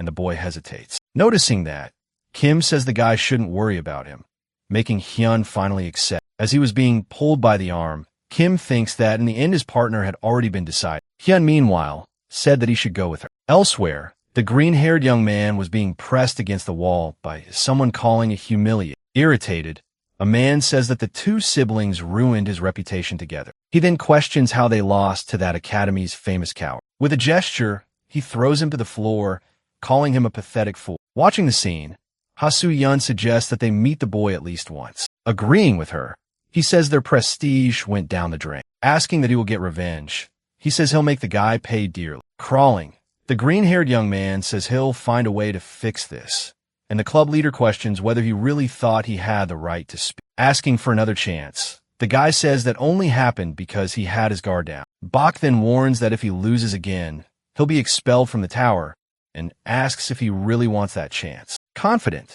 the boy confirms, saying he won't disappoint him. To make sure, the leader offers his golem, ordering him to crush the boy without fail. Switching to the dungeon, Kim Ho says it's just practice. No need to rush. Analyzing the mission, he realizes he needs to finish everything in just 1 minute. While fighting the goblins, he says the real problem is the duo dungeon. As they fight, he decides not to tell her the monster's patterns. Believing in her growth, he watches her learn on her own in practice mode. Continuing on, they find an elite goblin blocking the way. They fall back and analyze whether it was worth acting. Kim explains that they would earn 120 extra points if they defeated it, and the girl decides to try. Our protagonist fires an electric hummingbird toward the monster. With a few slashes, the monster breaks free from the magic, but Yaminta appears right behind it, landing a shot right in its head, making the monster even angrier, so it grips its sword and charges at the kids. The goblin attempts a horizontal slash at Yaminta, who calmly takes aim. Kim uses Amplify and launches an electric hummingbird, surrounding the monster. With the target in her sights, the girl fires. After defeating it, they receive a total of 649 points. Seeing that the girl cut down the time considerably, Kim comments that she could go even faster, which she agrees with. In bringing up earlier, she asks whether the guy could do the magic bullet tutorial again with her sometime. Sighing, our protagonist notes that Irin was more competitive than she seemed, and that taking a hit from the boss hurt her pride. So Kim says they would stop there and go to the training center, and Irin agrees. At the shooting range, Kim explains that she was going to learn the skill called ejection. He comments that until now, she had been using magic bullets and weapons as tools, but she wasn't channeling. With a bullet in hand, Kim tells her to imagine that her hand was a magic weapon, and then she should release it with a snap of her fingers. He explains that this was similar to forming a magic bullet, and asks if she wants to try with her hand first. The girl gets ready, and Kim tells her to focus on her fingertips. Then the projectile flies backward, making him wonder how that happened. Helping with her posture, he suggests that she try launching only raw mana. As he steps away, Kim tells her to keep practicing while he goes to get some things for dinner. Stopping the boy, she asks him to wait. Handing him a black card, she tells him to use that to pay. At a cafe, Kim was placing the order, while two familiar girls chatted cheerfully in a nearby table. Then the blue-haired girl from earlier waves calling out to Kim. Hai turns around wondering who it could be. Kim waves back, and realizing it was him, the girl snaps her spoon, wondering why it had to be. Getting up from the table, she says she needs to confirm something and asks him to wait. Near him, she asks for permission to take a look at his hand. Saying it was like palm reading, she says she just wanted to check something. Kim says he never would have imagined that she liked that kind of thing. Using his hand, he tells her to take a look. Seeing there was nothing, Hai asked to see the other one. After a while of this, Kim asks how long they were going to stay like that. Embarrassed, the girl turns away, and Kim asks her to wait, and pointing to his palm, asks if he had any luck in love. She then says that he was going to go through hard times. As she walks away angrily, Kim thinks they were probably still looking for the culprit from the temporary warehouse. The next day, Yurin and Kim ran toward the dungeons. With their weapons in hand, the girl fires, hitting a goblin in the chest and the other one in the face. Together, they launch a coordinated attack right toward the boss as it charged. As the monster screams, could be heard the sword breaks, and so they clear the dungeon with a total of 728 points. Kim comments that all her effort had been worth it. Hearing that, the girl smiles. Sometime later, before entering the solo portals, Kim advises Yurin to try training mode a few times before going in. Our boy thinks she was ready, so he decides it was time to focus on his own missions. With his fists in flames, he declares that he would finish it quickly. He then concentrates and throws a punch that tears through the forest, heading towards several monsters. In the next moment, we see that everything in the area had turned to ashes. Seeing his high score, he decides to delete the replay before leaving. Then a notification confirms the maximum level reward for completing the mission. Selecting his reward, he chooses the trait he had wanted since the start of the mission. With that, he ends up acquiring a new skill called Blessing of the West Wind. Upon leaving the portal, our protagonist is greeted by someone asking if he was the Kim Ho. By asking themselves, the leaders ask to speak with him somewhere more private. At the cafe, Ha-Suyeon apologizes for her earlier behavior and says she heard the boy had a special item, which our protagonist reveals he had already expected to be the reason. They ask if they could see the item, and Kim promptly agrees, taking the cube out of his inventory. At that moment, Park Neri's little tiger senses the energy and jumps from table to table, landing inside the box. Seeing the animal being drawn to the cube, Manhwa confirms that the rumor was true. Using the item's energy, Ha-Suyeon asks if she can see its description. Swearing to keep it secret, they convince Kim Ho to show the cube's information. When they see the item, they are shocked to see something so absurd. Then Ha-Suyeon asks if he would be willing to negotiate for that cube. Then Manhwa says the item would shine in the right hands, like theirs. Kim smiles, saying that even though he understood what they meant, he still couldn't help hesitate. At that moment, the girl says she would try to meet any demand he made for the cube, finally getting to the point Kim wanted. Holding up 4 fingers, he asks for training passes and a blank skill book, which ends up surprising the club leaders. Calling the request ridiculous, Manhwa refuses, making Kim Ho cancel the deal. As Kim was getting ready to leave, someone shouts for him to wait. It was Neri, who says she had been listening from afar and that she had a blank skill book, making Suyeon ask if she was sure. A little nervous, she explains that she still didn't have a skill to use with the cube. But even so, her animal clearly liked the item. In that case, Suyeon says that if she wanted it that badly, she should go ahead, and Neri thanks her. With the conditions accepted, they finally exchange the items on the table. With that, Kim declares that his business there was finished. At that moment, the green-haired boy stands up, saying he still had unfinished business with him, challenging him to a duel. But to everyone's surprise, Kim refuses. Our protagonist asks why he should have to fight, just because he wants to, and the boy explains that a duel was a matter of honor. Then, hitting a sore spot, Kim reminds him that he was the one who had teamed up with someone else against him. And turning away, he says he didn't duel without a reason, and that if the boy wanted, he could just brag about having beaten him. Holding up a VIP ticket, Manhwa says that in that case, he would put an item on the line. Smiling, our sly protagonist accepts. Jun tells Kim to choose the date, and the boy suggests 2 days from now. Jun then asks why, and our protagonist explains that he needed that time to learn something new. Laughing at the situation, Manhwa says that learning a skill in 2 days is impossible. But with a confident look, Kim promises that he wouldn't disappoint. 2 days later, in the arena, everyone was together, and Gaon questioned why Kim had accepted the battle, commenting on Manhwa's bad character. Believing in his victory, a friend says he only accepted because he had a plan. Still worried, the woman decides that she would keep an eye out in case the man tried something dirty. Already, in the arena, Jun praises him for not running from the confrontation. Then the leader asks if both of them agree to have the fight fully recorded. And at the same time, both agree, and in that case, the leader starts the battle, sending them to the arena. With that, the fight begins. Saying that last time was luck, Suwon warns that this time he'll show the difference in level. He moves his fingers with wind magic, thus interrupting Zun's spell. Falling to the ground, the boy hears the protagonist, who asks if that was all he had to show. Kim tells him to get up already and stop being dramatic.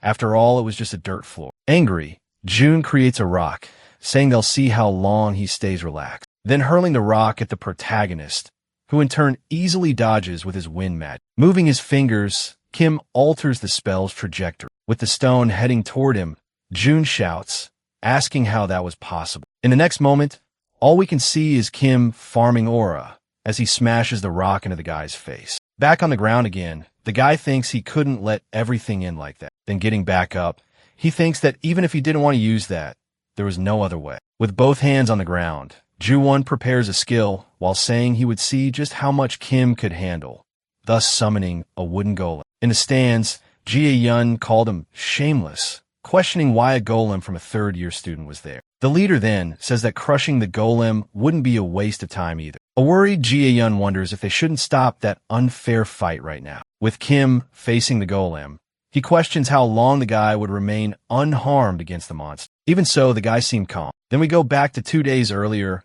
where Kim was flipping through a book, wondering which support was the most useful. That answer changed depending on the situation, and that was why there were many different types of supports. While staring at the book, he thinks that when looking for a complete one, there was no other choice but that one, returning to the fight. Moyeon-jun shouts that he'll crush him with a single blow. When the golem gets ready to attack, raising its enormous wooden fist, delivering a powerful blow, the golem attacks Kim with everything it has, but Kim dodges, and on top of the monster's arm, Kim activates a wind skill. Approaching the monster, he prepares to use the new skill he learned, thus throwing the golem off balance backward and knocking it down. With his hand stretched forward, Kim uses the wind burst skill from the stand. Jae-yun was cheering like never before. Furious, Janhwa wondered how the hell Kim had managed to defeat even the golem. Then he keeps his promise and hands our protagonist the VIP ticket from the bed. Holding the prize, he makes an offer for the replay video to be made private. At that,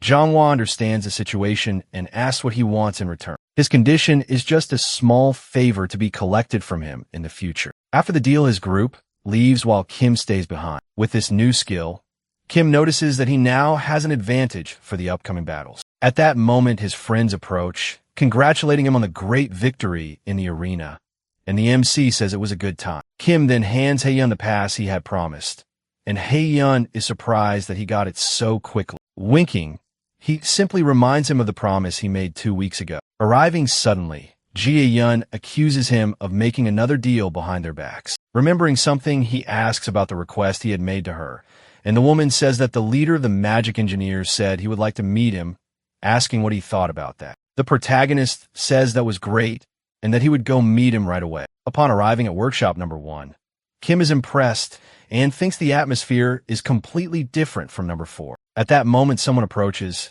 asking if he was that Kim Ho. Kim was about to introduce himself, but the man cuts him off, saying he is Bong Jae-soo, the president, and says Jae-yun explain the details to him.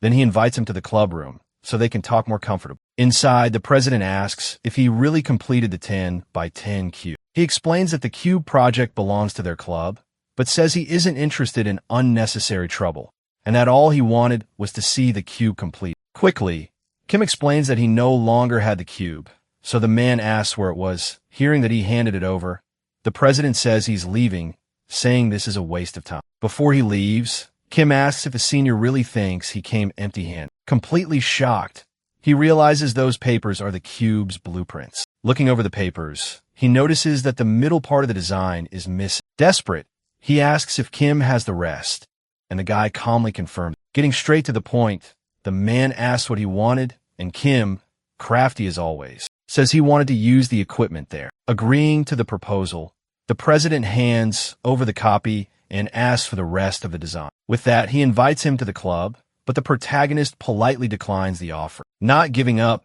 the president makes a new offer of access in exchange for designs. With that, he says goodbye and leaves, finalizing the deal they made there. With everything prepared, Kim thinks that now he has the foundation to create his ultimate weapon. Changing scenes, the door of one of the academy's rooms is shown. In the hallway, Guo asks the leader to reconsider his brother's expulsion. Zhonghua then says the group's reputation was stained because of the defeat. Seonjia takes the blame for his brother, but then asks whether the fault was really his alone. With that insinuation, he makes it clear that the leader also bears part of the blame. Irritated by the accusation, he asks if the committee is meddling in their affairs. Seonjia only says that he hopes for a fair judgment in his brother's case. Then the leader asks what he really wants with that whole conversation. Thinking over the proposal, he decides that he will observe the ranking for 2 months. Seonjia accepts the condition, saying the time offered is more than enough. After the discussion, the leader turns around and leaves Seonjia there alone. Standing in the hallway, he simply watches the other walk away in silence. Suddenly, the man turns around, calling out to Seonjia, who is nearby listening to everything. The girl asks if he knew then, and Seonjia reveals that he saw her in the stands earlier. Then he asks whether Kim could defeat her in a direct confrontation. A little nervous, the girl admits she doesn't really know. When asked about the boy's hands, she reveals they were completely intact, without a single mark. He concludes it would be impossible to heal that quickly from that ability. Remembering the two appearances, he finally begins to suspect his true identity. With great conviction, he says that arrogant look couldn't belong to anyone else. Then he apologizes, saying she'll need to work even harder. With a determined look, she assures him that she will definitely uncover the truth. In the third week, the rules of the new activity are revealed to all the students. Lee Soo-dak explains that the goal is to discover each duo's weaknesses. To make up for it,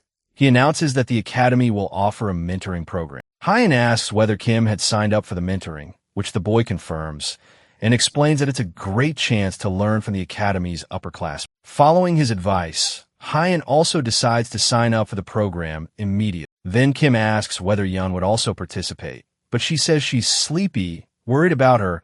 He wonders how he could convince her to take part in the event. He then invites Kim to be his partner in that week's match. Holding our boy's arm, Yun asks to join the two of them. To resolve the situation, Hyun suggests that each of them take one round, which Yun accepts. Saying he needs to train, he says goodbye, and in response Kim says he'll see them the next day. The next day, Hyun arrived at the place, apologizing for being late, but Kim reveals he had also just arrived. Kim Ho then notices that his friend's demeanor has changed a lot since yesterday. With an orb in hand, the boy says he's excited for the match. Asking about the fight, he wants to know how yesterday's battle went. In a flashback, a massive explosion of fire engulfed the entire combat arena. Remembering the opponent, he knew it was the talented Hong Yanhua of the Ruby Tower. Then he points out that the result of the fight was worse than he had imagined. While watching from afar, Yun's life was rapidly decreasing because of the fire. Completely surrounded, she stood firm in the middle of all the flames around her. Kim then steps forward, charging at the enemy. A physical type student steps in front of him. However, Kim pushes him away with his new magic, sending the man flying and surprising the mage. Without wasting time, Kim delivers checkmate with his staff pointed at the young woman's face. He kept a serious expression. In the present, while looking for a match, he comments that he even tried recommending the mentoring program, but says that despite that, she didn't seem interested. And hearing this, Hyun comments that a lot had happened. Sighing, the protagonist says that the girl really needed to lose to someone at least once. At the same time, a match is found, and they are taken to the battlefield, which this time was set in the desert. Looking around, Hyun questions what kind of situation that was because standing against them was Yun, accompanied by a random guy. Seeing the situation, Kim thinks this is the perfect chance for her to learn. When asked if he's going to win, Kim replies that he will definitely win. As the fight begins, Hyun and Kim charge forward. To create a distraction, the girl throws a smoke bomb onto the arena floor. Jumping over the smoke, they say her trick is useless. Readying her weapons, Seo Yun aims in the direction of the two approaching. Kim Ho then advances with his staff while dodging the bullets. Then the girl points her rifle, aiming straight at our protagonist, who with a quick movement deflects the direction of the gun barrel with his staff, and then prepares a punch, but just as it was about to hit the girl, he stops, and instead, Kim flicks her forehead, falling on the ground.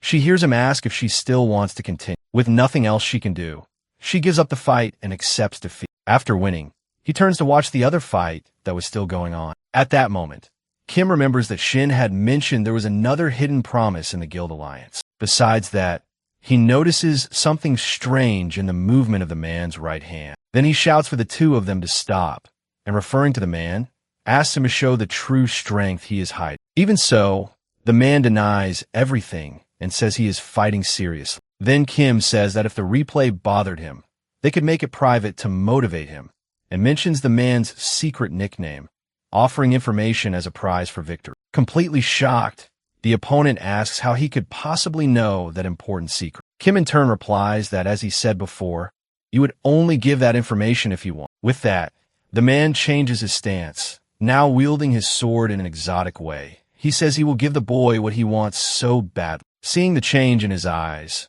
Hyun also decides to fight with his full strength. After a sigh, The mysterious man charges in with everything he has. Hinder barely dodges the blow, but still takes damage, shouting that it's not over yet. He continues exchanging sword strikes with his rival, blocking another attack. He struggles to withstand the pressure of the powerful opponent in front of him, warning that he's going to end it. He prepares the final blow that would finish the fight. Eventually, Hinder's expression changes, and he takes on a strange stance as he waits for the blow to approach. And just as the sword was about to hit him, the boy then moves, sliding beneath the opponent's blade. Thus he passes through, cutting everything, bringing the fight between the two to an end. At that moment, both of their swords break at the same time.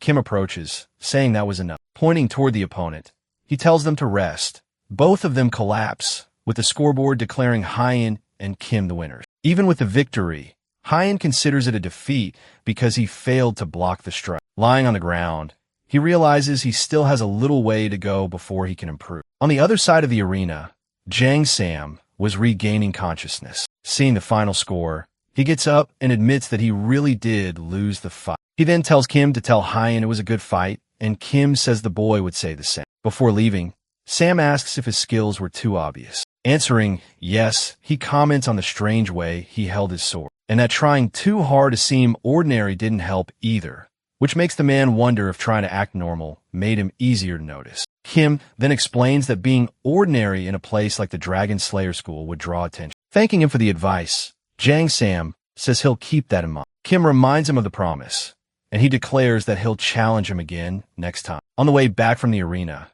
his friend laments the embarrassing display from earlier. Analyzing the fight, Kim comments that his movements were clean and precise. Looking at his sword, Hyen as his weapon was a constant concern. Then Kim suggests that he buy a better one, but the boy says it's not that simple, since his financial situation wasn't good. Saying that weapons aren't bought with money alone, he shows him a book and asks how many points the boy still had. Checking the system, Hyen reveals that he still had 5,000 points, which Kim says is more than enough. With the points, he buys 2 new swords and 3 more thermal reagents. Handing over the reagents, he explains that he's going to create an item to help him recover. That night, since the week's duels were over, Kim heads to the workshop thinking about making an item for Hyen. Entering the workshop, our protagonist greets the engineer, who looks at him nervously. Passing by the man, Kim remembers hearing about the scolding the man got from the president because of him. Touching his back, he uses his ability to copy the crafting technique. With the new ability, he decides to get rid of the electric hummingbird. Although he knew he wouldn't find designs like the cubes again, Kim thought that place was perfect for getting decent materials. Searching through the workshop, he sees that the parts from the abandoned items are intact. Picking up a part, he says that obtaining materials is usually easier than dismantle. On the other side of the room, the young man simply watches Kim handling the parts. The man asks what he's doing with those items, and Kim explains that he was dismantling items to get materials. Curious, he asks if he can watch while he dismantles the equipment, and the protagonist says he doesn't mind. Seeing the materials, he is surprised by how clean and perfect the components are. Watching the scene, Kim decides to ask the man a few questions. Offering a trade, he asks if the senior wants to exchange some materials, which gets the man excited. Without hesitating, Kim starts listing all the items he needs for the project. The senior was worried about the president, so he is told that exchanging materials isn't a problem. But to avoid conflicts, Kim suggests that the man ask the leader for permission. Showing his phone, he says the message was read, but there was no reply when suddenly the president arrives, kicking the door open and shouting at the two of them. Asking if he dismantled that stuff, the president comes closer to look at the items. Then he explains that they're defective, but made with very expensive materials. At that, the president asks if he can dismantle them, but the boy says it would take time. Offering to pay for the work, the leader reveals that he knows how much time everything takes. With the deal made, the president asks for the list of materials he needs. Then he says to send the list by message, with no rush for now. Taking the opportunity, the other guy from the workshop also asks him for a favor, asking him to dismantle an item. He hears Kim Ho agree to help with his project. The very next morning, he leaves the workshop and decides to finish the work late. Noticing that he had some time to spare, Kim thought about taking a nap before class. When he notices someone seeing Yun In, the MC wonders what the girl was doing there so early, since the day before she had disappeared without saying anything. Approaching her, He comments that she probably hadn't eaten and asks if she wants something to eat. Even so, she ignores him. Noticing that the girl was upset about the earlier match, Kim comments that he only wanted to point out her weaknesses and that, as she had probably noticed, her style became drastically weaker when her position was exposed. Since Yenin's magic balls were solid, he asks if she wants to learn a support one, making her ask if he's going to give her special training. Kim says he'd like to, but says it would be better if she learned from another shooter, asking her to join the mentoring program. Taking one of the breads from the basket, she finally agrees. At that moment, Hien arrives, commenting that it was a good decision. Seeing that the boy was cheerful, Kim asks if he was okay, which Hien confirms. Even so, he reveals that he's worried about the sword he bought and comments that he planned to test it in the remaining duels. Taking out a kind of clip, Kim tells him to use this in that case. Curious, Hien asks if it wasn't just a clip, but Kim reveals that the item protected the durability of weapons. Hien thanks him, saying he would make good use of the item. Heading to the battlefield, we see Hien together with his partner, Bokum Hansol, and facing him were Nari and Young Suji. As he watches his opponent, the boy remembers that Kim had warned him to be careful with Nari. The girl, in turn, strokes her tiger's head, telling it to go, which then leaps off her shoulder, thus becoming a menacing tiger. Using support magic, she orders it to attack, and it charges at Hien. Struggling to block, he signals for his partner to act. Without wasting time, the girl strikes the beast with her Snow Soul Palm skill. The girl gets a little nervous when she notices it didn't have much effect, and the tiger watches her with a calm gaze. Then it attacks, forcing the girl to retreat. Han shouts for the girl, and in that moment of distraction, the tiger takes advantage and his sword breaks. Stepping back, Han draws another sword. He says that at this rate, they had no chance, and his partner agrees, commenting that they should try another method. As the beast approaches, they notice that the opponent's strategy was to keep the tiger in front while continuously healing. However, he realizes that because of that, the user was left completely unprotected, becoming dependent on the beast. At that moment, the two look at each other and think of the same thing. They rush past the spirit beast toward Nari. That's when Nari's partner activates an amulet, summoning a Gaia barrier. She comments that she had already been expecting that.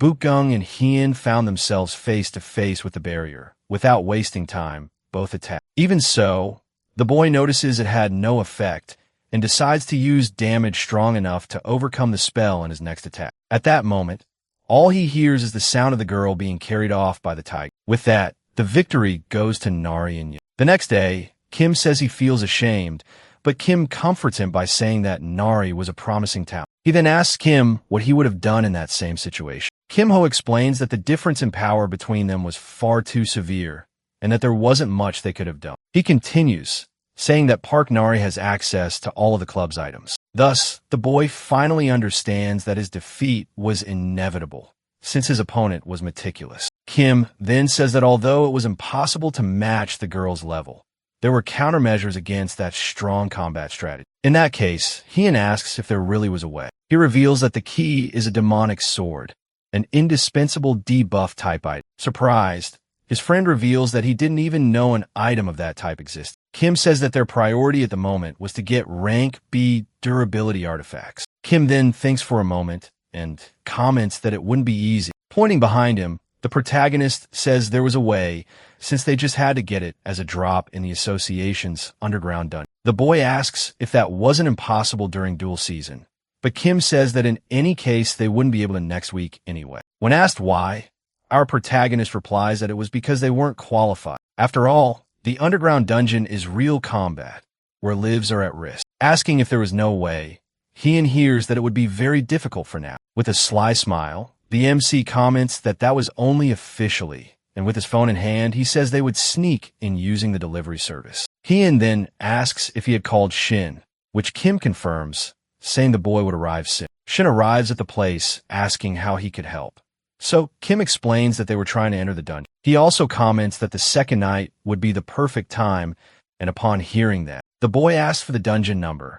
As the boy pulls a notebook from his pocket, Kim reveals that the number was 380. Then, looking through his notes, the boy notices that it was a dungeon recommended for 4 people and asks who would be going in. The two friends look at each other for a while, and Kim explains that it would be just the two of them, making Shin ask if they were sure, since he would be held responsible. The two insist, and Shin schedules it for the second night. When asked what payment he wanted, Shin reminds him that he still owed him for the wave of bans. Besides that, Shin reveals that there was something else, revealing that he had only gone to the place once. The MC simply tells him not to be careless, and the boy promises that he will do his utmost on the job. At that, Kim asks him to add one more dungeon to the plan, number 104. Seeing that it is a rank B dungeon, he warns that he can't help at that level, and Kim simply tells him to ask the boss. Agreeing to speak with his boss, he says goodbye and sets the meeting for Monday. After settling everything, Kim asks if they should also make their plans. He then explains that first they would enter the rank D dungeon, and that while Hein got the weapon, he would get his own gains. After that, he says he needs to negotiate with the Thief Club and prepare the items for the second dungeon. Even knowing the risk, Hein says he is fully prepared for the challenge. Kim then explains that coordination between the two of them will be the most essential part. To help with the preparation, he hands over the strategy guides for both dungeons. Facing his hand on the guides, he tells his friend to memorize everything without missing a thing. At the workshop, after confirming the list of materials, Kim thanks the engineer. As he approaches, he asks if he can watch for a bit while the work is being finished. With the item ready, Kim levitates it between his hands and announces that he's done. Surprised, Bong Jae-suk says he made another unusual thing out of those materials. Examining the object, he asks if Kim has already found its main body, but the MC says no. Kim Ho replies that he'll look for it, while thinking of the building's underground dungeon. After saying that he won't be coming anymore, Kim thanks the man for his help. Switching to the classroom, the professor announces that this week's theme is extermination and that they would need to eliminate monsters to earn points. He explains that both the terrain and the teammate will be completely random. Slamming his hand on the desk, he ends class and dismisses everyone to prepare for the dungeon. Hein comments that this time they won't be able to form a team together. Then Seo-yin wakes up and Kim suggests taking a break from mana bullet classes. He comments that this week they should focus on strengthening the fundamentals. Once inside the portal, he imagined that practice mode would just be a waste of time. He hopes to get a good partner, but thinks that no matter who it is, they'll definitely be able to achieve 100% completion. That being the case, he believes the perfect partner would be one whose abilities he could copy. With that, he turns toward the portal, wondering who his partner for the mission will be. With a stunned expression, he's shocked to see who just arrived. Seeing Hein again, the MC can't believe they ended up as a pair again. Irritated, she shouts, asking why it had to be Kim Ho once again. Seeing her reaction, he remembers the fights they had during the placement exams and thinks it was only natural. Determined to finish the mission efficiently, he sighs, thinking he'd have to keep up the intimidating act. He then asks why she's still standing there doing nothing. Startling her, he says they should get going, and with no other choice, the girl agrees. Without wasting any more time, the two start running together through the dungeon forest. As she runs, she regrets insisting on finishing everything quickly instead of taking the day off. Looking at Kim ahead of her, she complains about ending up with him of all people. Suddenly she stops and asks where he's going in such a hurry. Using a skill, he makes several monsters fall from the trees around them. In shock, she wonders what's going on since so many enemies are appearing. Seeing that he keeps running, she shouts that there are still monsters left to fight. Irritated, she complains that he ignored her and left her to clean up the mess alone. With no other choice, she uses her magic to defeat the monsters surrounding her. She imagines herself arguing with him. At that moment,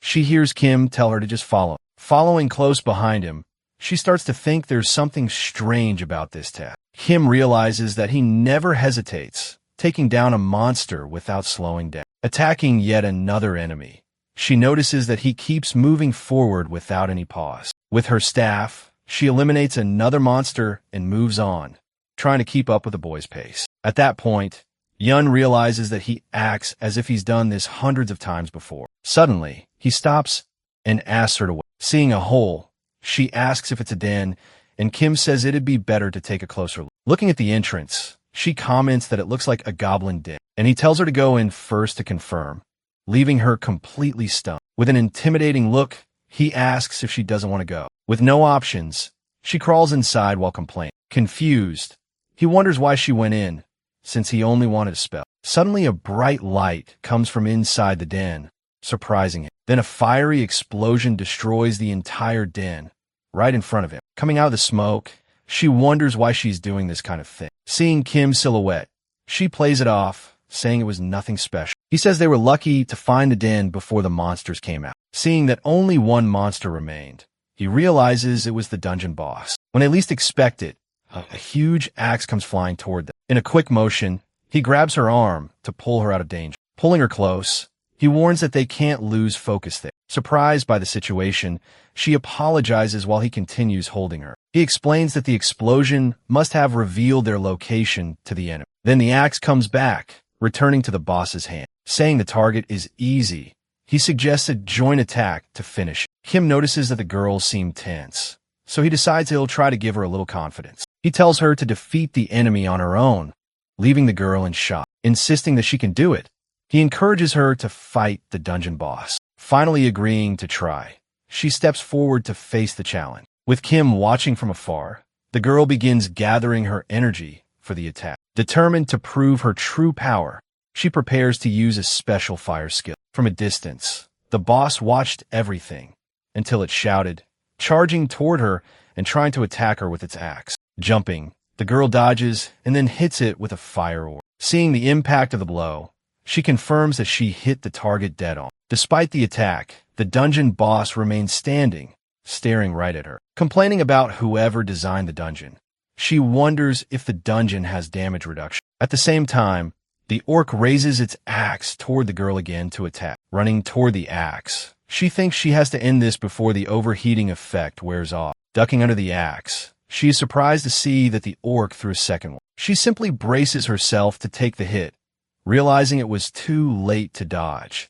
That's when Kim appears, and deflecting the axe with his magic, he reminds her that he had told her before not to let her guard down. Thanking him for the help, she shows relief at having survived the surprise attack. He then suggests that she use that other technique he already knows well. Mentioning the pillar of fire, he makes her uncomfortable with an old memory. She then says that despite its firepower, the range was limited, and in that case Kim says he would hold it off while she cast. Ignoring the girl asking him to wait, the boy leaps toward the orc, and with a flick of his fingers, Kim destabilizes the monster. Nervous, Yin tries to focus only on fulfilling her role. At that moment, the monster looks back, noticing the magic circle that was formed. Yin warns Kim about it, but the boy simply tells her to ignore it and keep going. Once again, our protagonist uses the same magic as before and apologizes to the monster, saying they were going to play a little more. With that, the orc falls. At that moment, the girl says the circle is ready, warning him to get out of range. At the same time, the monster charges toward the MC,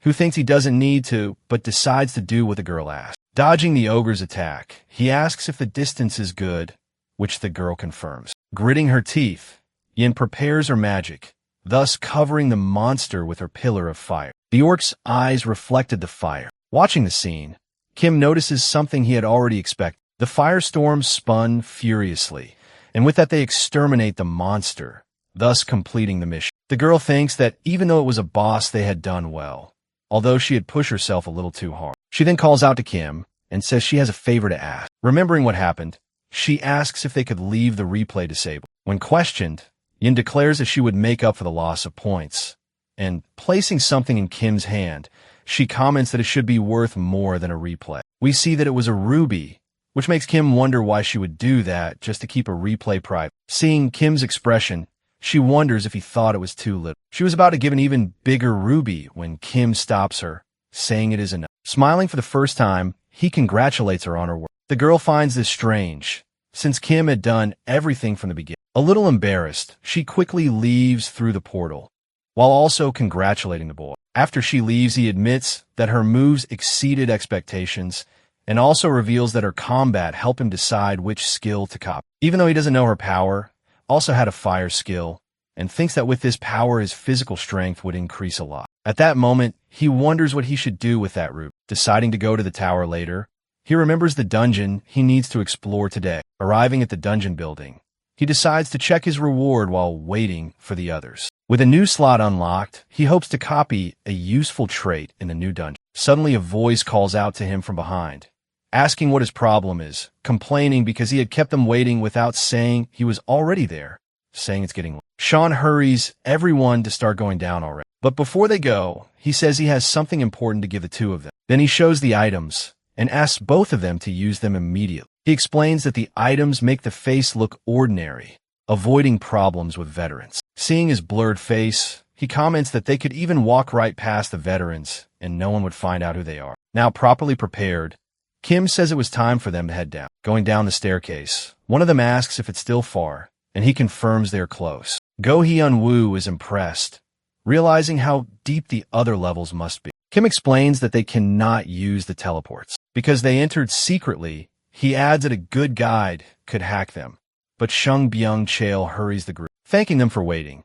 He points ahead and announces that they have arrived at dungeon 380. Then he reveals that the name of that place is Altar of the Feathered Serpent. Announcing their arrival, he confirms that they are in dungeon number 388. Then the group approaches the portal of the place, called Altar of the Feathered Serpent. Relieved that they were not caught, Kim says everyone can now start the strategy. Suddenly, a voice shouts asking what the hell that guy is doing. Seeing two veterans, they hear a complaint about a skill that messed everything up. Confused, the leader of the other group stops and stares at the trio that just arrived. Seeing that the disguise works, Kim-ho hears them commenting on the trio's presence. Kim suggests going in quickly, but Shin asks him to wait a bit. Taking out an item, he says he needs to deal with the security system before anything else. With the device activated, he confirms that he disabled the area's security devices. Deciding to stand watch, he hears Kim-ho promise that they will be back soon. With no time to waste,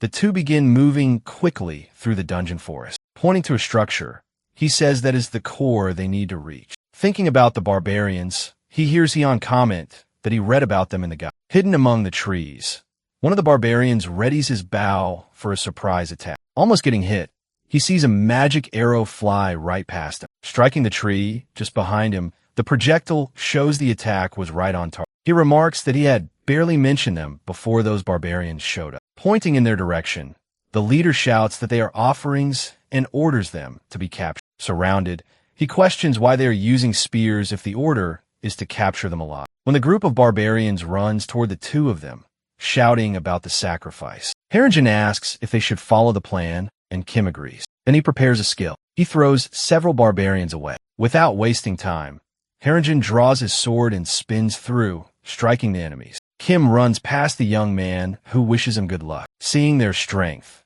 the leader shouts that they need to capture both of them alive. Declaring himself their opponent, Harenjin warns that he would end everything quickly. With that, they split up according to the plan, each taking a different route. Kim remembers that to clear the dungeon, they need to stop their ritual. Even knowing the standard route works, he has a much bigger goal. But he explains that that way, it would be impossible to get the dungeon's secret item. That is why he searches places others ignore, like the barbarians can. Seeing only a few guards, he deduces that the rest will be no match for him. Arriving by surprise, he greets the guards, who call him a strong sacrifice. With spears coming at him, he asks if that is all they know how to say. Saying he has no interest in the weaker ones, he prepares for the real fight. With a single gesture, he sends the guards flying and tells them to call their chief. Passing through the enemies, he confirms that the plan is going as expected. Then he finds a much larger tent and concludes that the chief must be there. At that moment, something shines inside the place,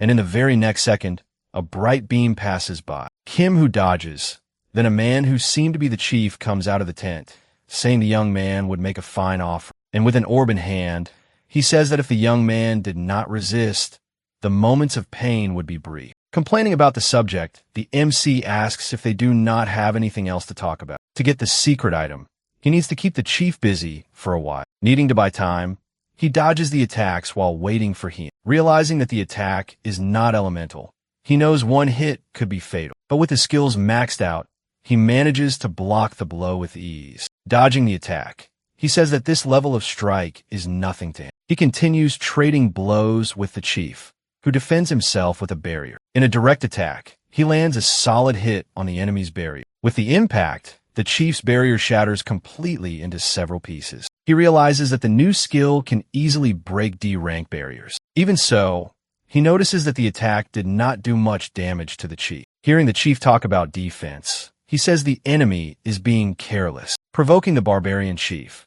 he keeps all of his attention focused on himself. Irritated, the chief declares that thanks to the young man's persistence, there would be no peaceful end. Revealing his tactic, he explains that enemies run away if you only dodge them. So to avoid that, the secret is to make them very angry. Dodging the blows, he explains that it gets harder to evade the angrier the enemy becomes. Trusting his partner, he says that the rest now depends on him. At the same time, climbing the stairs was Hyun, who in turn was heading up toward the temple. With his face smeared with blood, he continues on his way without showing any hesitation. Leaving several fallen enemies behind, he finally reaches the top of the staircase. He is suddenly surprised by something. We see a silhouette appear in front of him. We see that it was a giant man carrying a log who attacks the young man without hesitation, while he dodges, thus leaving him behind. Elsewhere, he says that one must be the sub-priest. While facing him, he knows he needs to get a very important item here. He explains that the goal is to obtain the hidden item called the shaman sword. According to the strategy guide,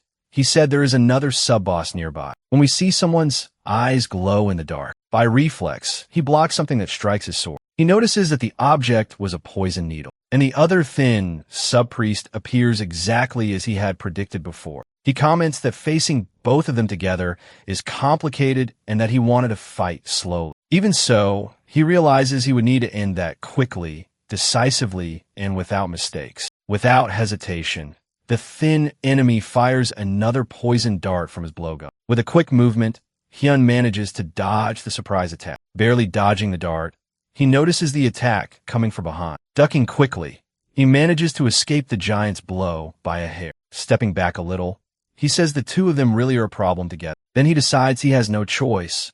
He will need to try harder. The two attack together this time, and going against common sense, the young man breathes. Then he opens his eye with determination. At that moment, the shaman seemed frightened. And in the next moment, we see that the young man had split one of the shamans in half and struck the other with a powerful blow. With the enemies down, he approaches the room with the sword, saying he took care of them.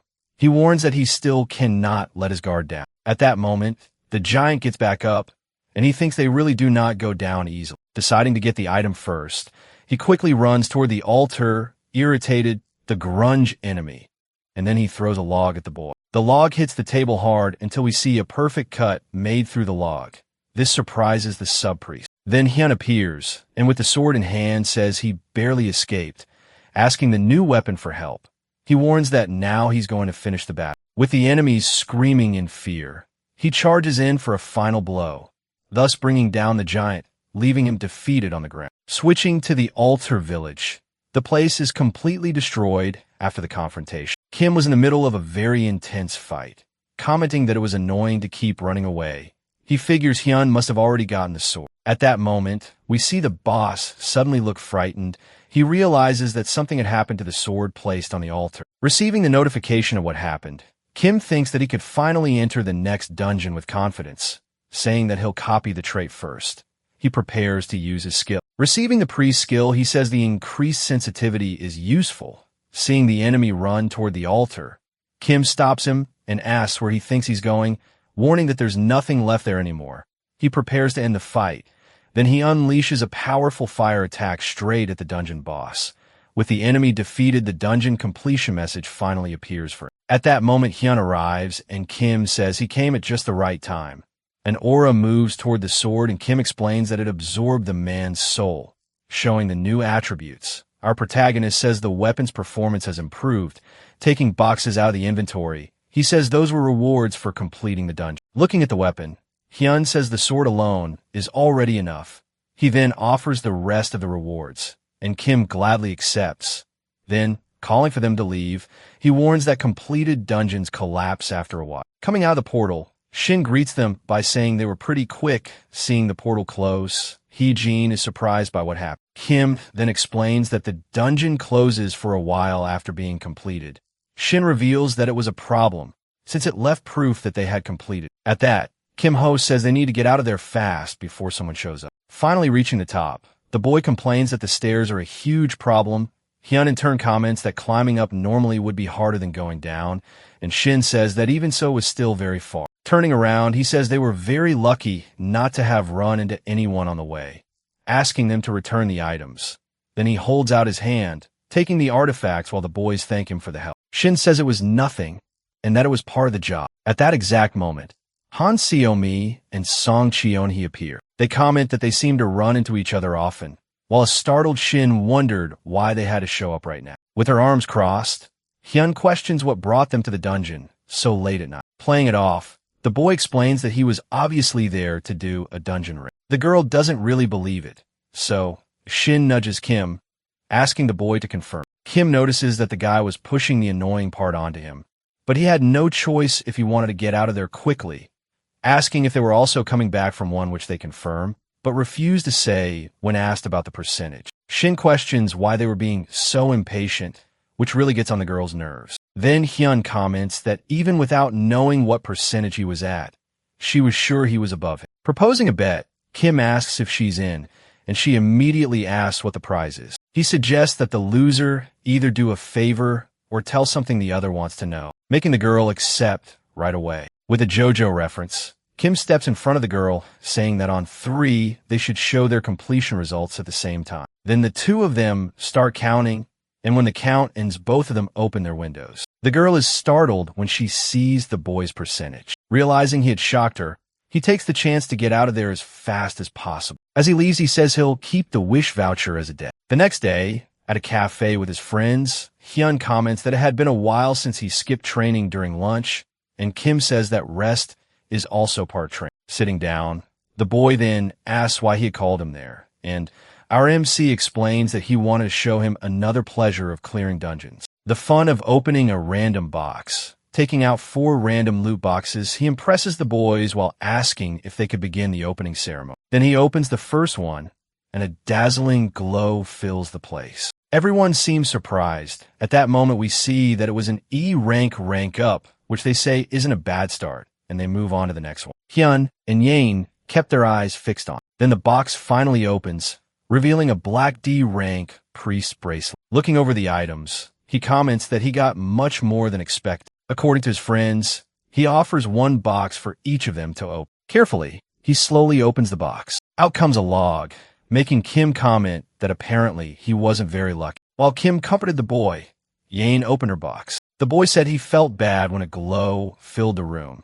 That glow was coming from the girl's box. Out comes a B rank pillow, which surprises the boys because of its rank. Looking at the item, Kim thinks it's a miracle to get that from a D box. From the passives, he says it would be perfect for combat, but it's only for sleep. Then he says that life items have a good market and can be sold, and he wondered if he should stop by a delivery agency to put up for auction when he noticed something. Because Yain's eyes were shining as she looked at the item. Realizing this, he asks if she wanted it, which the girl immediately confirms. He remembers the girl's fatigue and thinks it would be the best thing to do. After all, the cushion would shorten sleep thanks to fatigue recovery, which would make the girl's training more efficient. He then hands her the item. Yain asks if he was serious, which Kim confirms, saying it's a gift. Looking at the cushion, she is surprised. Then she hugs the pillow while thanking him. Suddenly, Kim's phone starts vibrating. Hyun notices and asks what it was, and Kim, revealing that it was a call from Shine, wonders what it could be. On the phone, he asks if Kim Ho can come to the club room,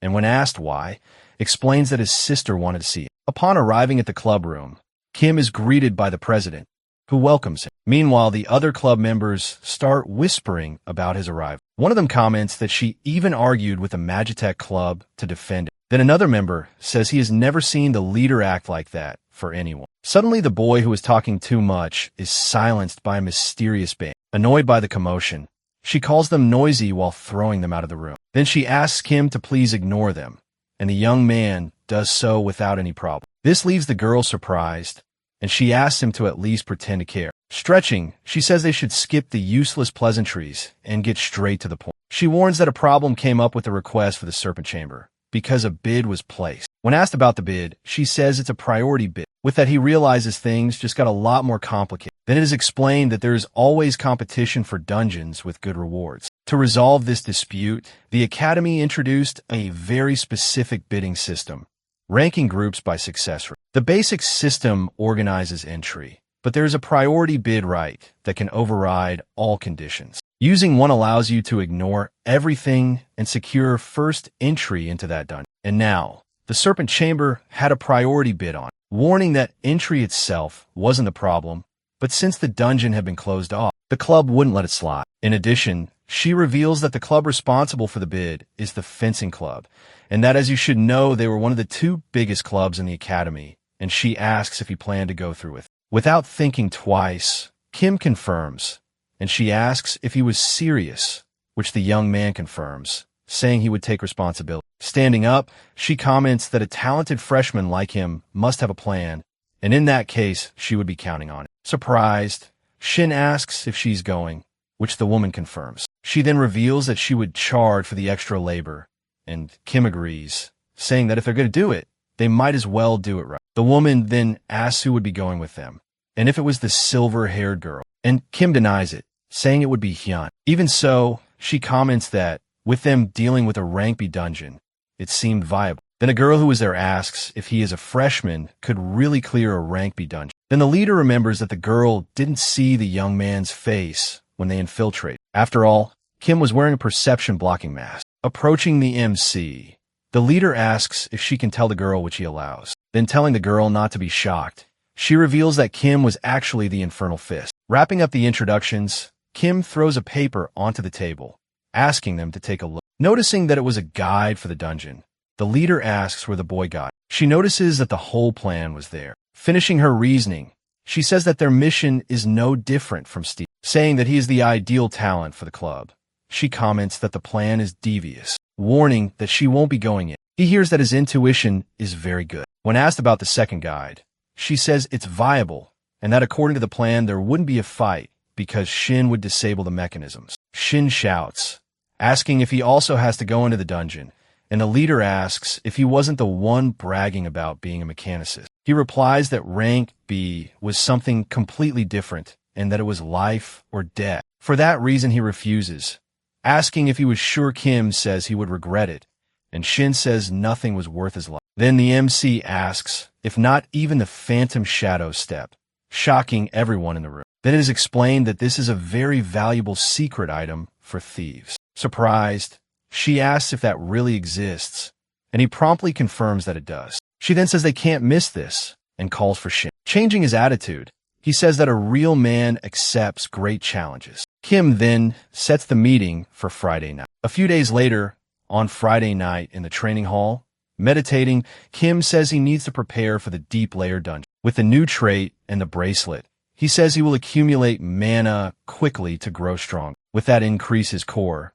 Then he picks up the scroll, saying he will use it to improve his amplification. Seeing his skills improve, he thinks he has finally finished all his preparations. Leaving the training center, he believes he is already ready for the dungeon. At that moment, Hyun finds him and is surprised to see him training as well. Then Kim comments that training before the dungeon is impressive, and he replies that he was just getting used to his new sword, and that it seemed he could already use it smoothly in real combat. Saying the preparations were ready, Kim says it was time to go. During the night, in the dungeon tunnel, the club members were already waiting for Kim and Hyun, and the leader said that since everyone was there, they should go in. Hyun asks about the item Shin had given Kim earlier, but the MC says he would not need. Summoning her butterflies, the leader asks them to watch, then spreading them through the air and throughout the entire dungeon. Hyun asks if she was scouting, which Kim confirms, saying that all they had to do was follow. With that, they start running through the dungeon. Dabin frantically worked on her tablet,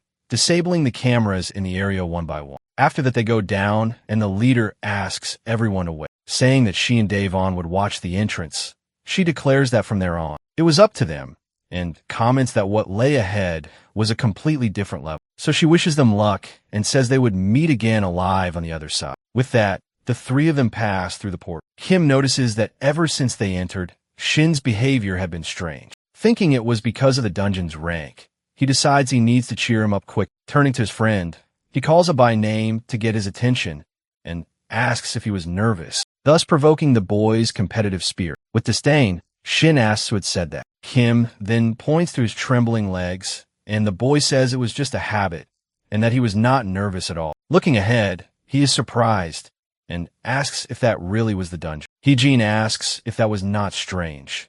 After all, with so many people it should be buzzing with energy. However, the atmosphere was frighteningly silent. Kim reveals that something was happening there, and unfortunate as it was, they would have to use it. Heading toward the first destination, they decide to follow the strategy to achieve their goal. Arriving at a restaurant, and when asked what they wanted, Kim orders 3 portions of duck soup and 1 dumpling. Then the waiter says everything would be ready in a moment. Shin then asks if they would come, which Kim confirms, saying they took men and youths. Looking at the waiter, he comments that he would probably be the next one. At that moment, the food arrives at the table, saying that his father had started preparing it since dawn. The waiter wishes them a good meal. At the same time, a masked man arrives at the place, asking if business had finally improved. Frustrated, the young man says he had already paid the tributes, but the man says he was there for another reason. Realizing the situation, Hyun asks if it was them, which Kim confirms. The hooded man then says that the young man needed to come with him. His father arrives in a hurry, saying that was impossible. Touching the man's shoulder, he begs him not to take his son. To his surprise, the man touches his face and then drives a knee into the old man, making him fall to the ground, and then tells the boy to come quietly, threatening to take harsh measures otherwise. Then they leave, leaving the old man weeping on the ground. At that moment, Kim approaches the old man, declaring that he would bring his son back. Grabbing the MC's hand, he declares that he would give them anything if they did. With that, Kim tells him not to change his mind. Leaving the restaurant, Kim comments that they had not gone very far yet. The men suddenly change route, making Kim realize they had already noticed them, and the MC comments that if they waited for them, it would make things easier. In the alley, the men were already waiting, asking who the boys were and whether they were trying to play heroes. At that moment, Hyun and Kim reply that they could not just ignore. Then the hooded men charge, saying that way of thinking would bring the boys to their end. Our protagonist simply tells the others not to ruin their clothes, and with a wave of his hand, he levitates one of the men. Annoyed by that, the man tells Kim to stop with those tricks while attempting a direct attack. Even so, Kim dodges and grabs the man by the head, throwing him to the ground. Looking over to where he was, he notices things still had not been settled. Shouting, Shine comes up behind the man and ends up taking a back kick, scratching his head. Kim thinks there was not much he could do, since Hyun could not use the sword, but he notices that somehow that fight was complete chaos. Sighing, he gives the signal for them to finish. Seeing the enemies defeated, Shine doubts they were weak warriors, but they are. Turning to the boy, Kim says that since everything was settled, they could go. Back at the restaurant, the boy happily runs into his father's arms, who, while hugging him, gives thanks for the boy's life. Interrupting the moment, Kim says they need to settle the rescue payment. Pointing to the statue, he says he will only take that item. Seeing what it was, the man says he is more than welcome to take. Calling him for the item, he says that now they're going to finish eating in peace. While they eat, Go Hyunyu comments that the statue does not seem ordinary. While they eat, Hyunyu comments that the statue does not seem ordinary. Kim then explains that it was used in formations, specifically to break a certain formation. However, Shine says that the statue is much more than a simple key, explaining that the statue contained the principle of the martial sculptor. Kim tells his friend to keep it and use it later. They finish the meal and set out to begin the real mission. According to them, Kim comments that they probably already knew the strategy, but that they would review. He then explains that his task is to distract the main forces and the master. Meanwhile, the others will use diversion tactics to seize all the target items. But the big difference, he warns, is that the master is far too strong. Because of that, he says they will complete the mission in a very different way. Then he tells them to equip the communicator and keep the escape scroll set. Warning that he will act alone, he asks them to contact him if anything happens. Even with the strategy, he stresses that everyone needs to be very careful with their actions. At that, Go Hyun-woo wishes him good luck on the mission he will face alone. Already in front of the chamber, he comes across a guard. From the bottom of the staircase, he faces the guard, who asks who he is. Receiving no answer, the guard asks again, while Kim approaches with his fist in flames. Threatening to make him kneel,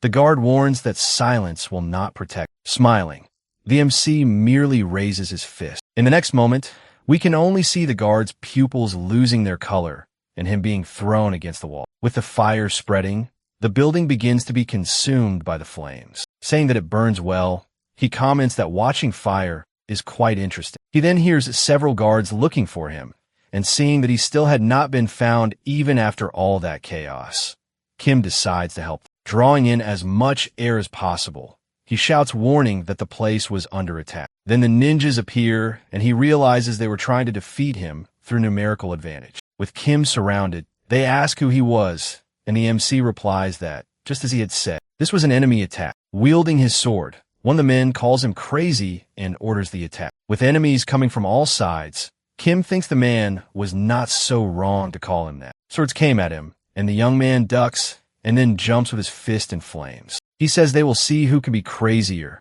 thus delivering a flaming punch that burns the enemies. In the next moment, we see everyone on the ground, and Kim says that by now the one he was looking for would arrive soon. At that moment, a man arrives at the scene and, calling him the disciple of the flame tyrant, comments that the young man had caused a great commotion in the hall. Upon seeing him, Kim thinks that he had arrived earlier than expected. The man, whom we discovered to be the master of the Black Serpent Hall, says that naturally Kim would pay for the damage with his life. Noticing that the man had mistaken him for someone's disciple, he figures that made everything easier. Then he provokes him, saying he had no words for a demonic monk. With giant claws on his hand, the man says Kim was arrogant, and rushing at the young man, he tells him to prove his skill. Dodging, our protagonist calls him rude for attacking without saying anything. Surprised, the man says it was impressive for someone to dodge that. Kim notices that there was poison on the man's nails, and that it would be fatal if he were hit. Raising his hand again,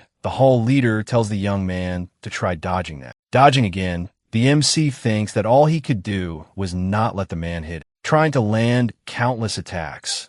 The man comments that he was as slippery as an eel, and Kim laughs, saying he had always been fast. Besides that, he comments that the man should wash his hands, since they were black. This surprises the man, and Kim keeps mocking him, saying that with his hands that dirty, he would not even consider fighting. Irritated, the man calls him a brat, and says he would grant him a painful end. However, Kim comments that he was far too slow for that. The hall leader asks how much longer he intends to keep running. Kim thinks that his job was only to keep the master's attention and leave as soon as the signal came. Even so, he figures that only dodging would raise suspicions and notices that the man already seemed to be starting to suspect. Smiling, he says that if the man wanted so badly to see his skills, he would show them. With that, the hall master concludes that he really was the disciple of the flame tyrant. Preparing a flaming punch, Kim says he could think whatever helped him sleep better. Then he jumps, frightening the man and making him ask if the young man wanted to turn the place to ashes again. Jumping, the hall master says that jumping was foolishness, since the boy's footwork became useless. With the man's nails about to hit him, Kim merely smiles and dodges upward, asking if the man was sure about what he was saying, thus delivering a punch that covers the place in flames. Kim thinks that he had landed it cleanly, but that alone would not be enough to bring down a hall master. As he falls,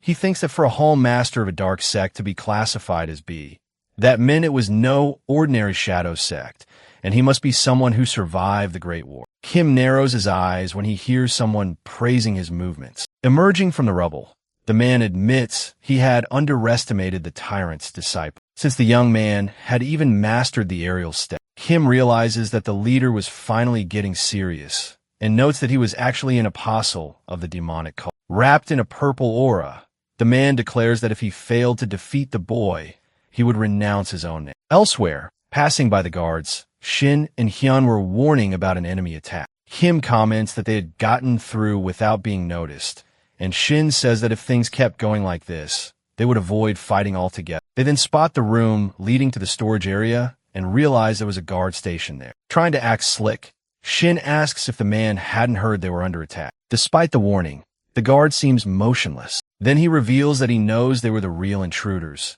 saying he would give them some credit for making it that far. He declares that their luck ran out there. Shin asks how the man found out, since their disguises were perfect. The man declares that as the room master, there was no way he wouldn't know. On top of that, he says he didn't remember ever seeing such a handsome guy. While pointing at Hyun, cursing the boy, Shin thinks that he'd like to be found out for that reason too. Hyun, on the other hand, thanks him for the compliment, and as he passes by with a slash, he says he hopes the man understands. After all, he had no choice but to cut. Trying to open the vault, Shin asks who designed such a cramped place, surprising Haein with his speech. Then Shin reminds him that he wasn't brought there to fight, and that he was the tech guy. The young man agrees, saying he had heard Shin was a first-rate specialist. He says he was counting on Shin, surprising the boy. Smiling, he declares that if he insisted that much, he would show him something. telling Heian to watch closely, summoning his tools. Shin tells him to behold his greatness. Then he starts spinning frantically,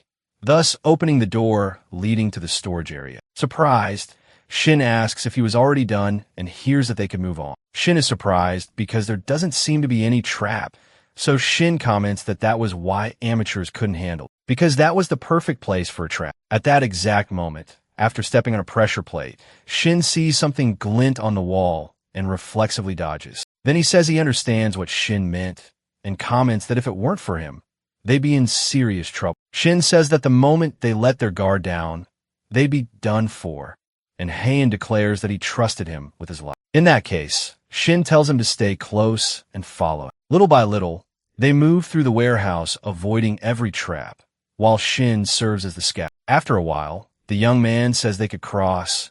Heian praises Shin's skill with mechanisms, and the young man comments that skill wasn't just about swinging a sword. At the end of the corridor, the boy asks if it wasn't just a dead end, but Shin reveals that it was a false wall. With that, he orders Heian to cut through the stone. With ease, the boy turns the wall into rubble. Shin says that was enough, and that from there on it was his turn again. Then he asks to borrow the statue for a bit. As he moves a gear, he comments that if that piece was one of the keys, it would surely work as a useful component there. After taking apart what he needed, he fits the statue into the wall, and with that, the gears begin to spin frantically, thus revealing the treasure vault door. Inside, he comments that just selling one of those chests would make a fortune. Even so, he says they couldn't risk their lives for them, asking if Heian could see the black talisman on one of the boxes, and he reveals that just as he may have read in the guide that was an anti-intruder spell, and the moment a finger touched it, the poison would be released. We see that Shin was trying to restrain himself from touching it,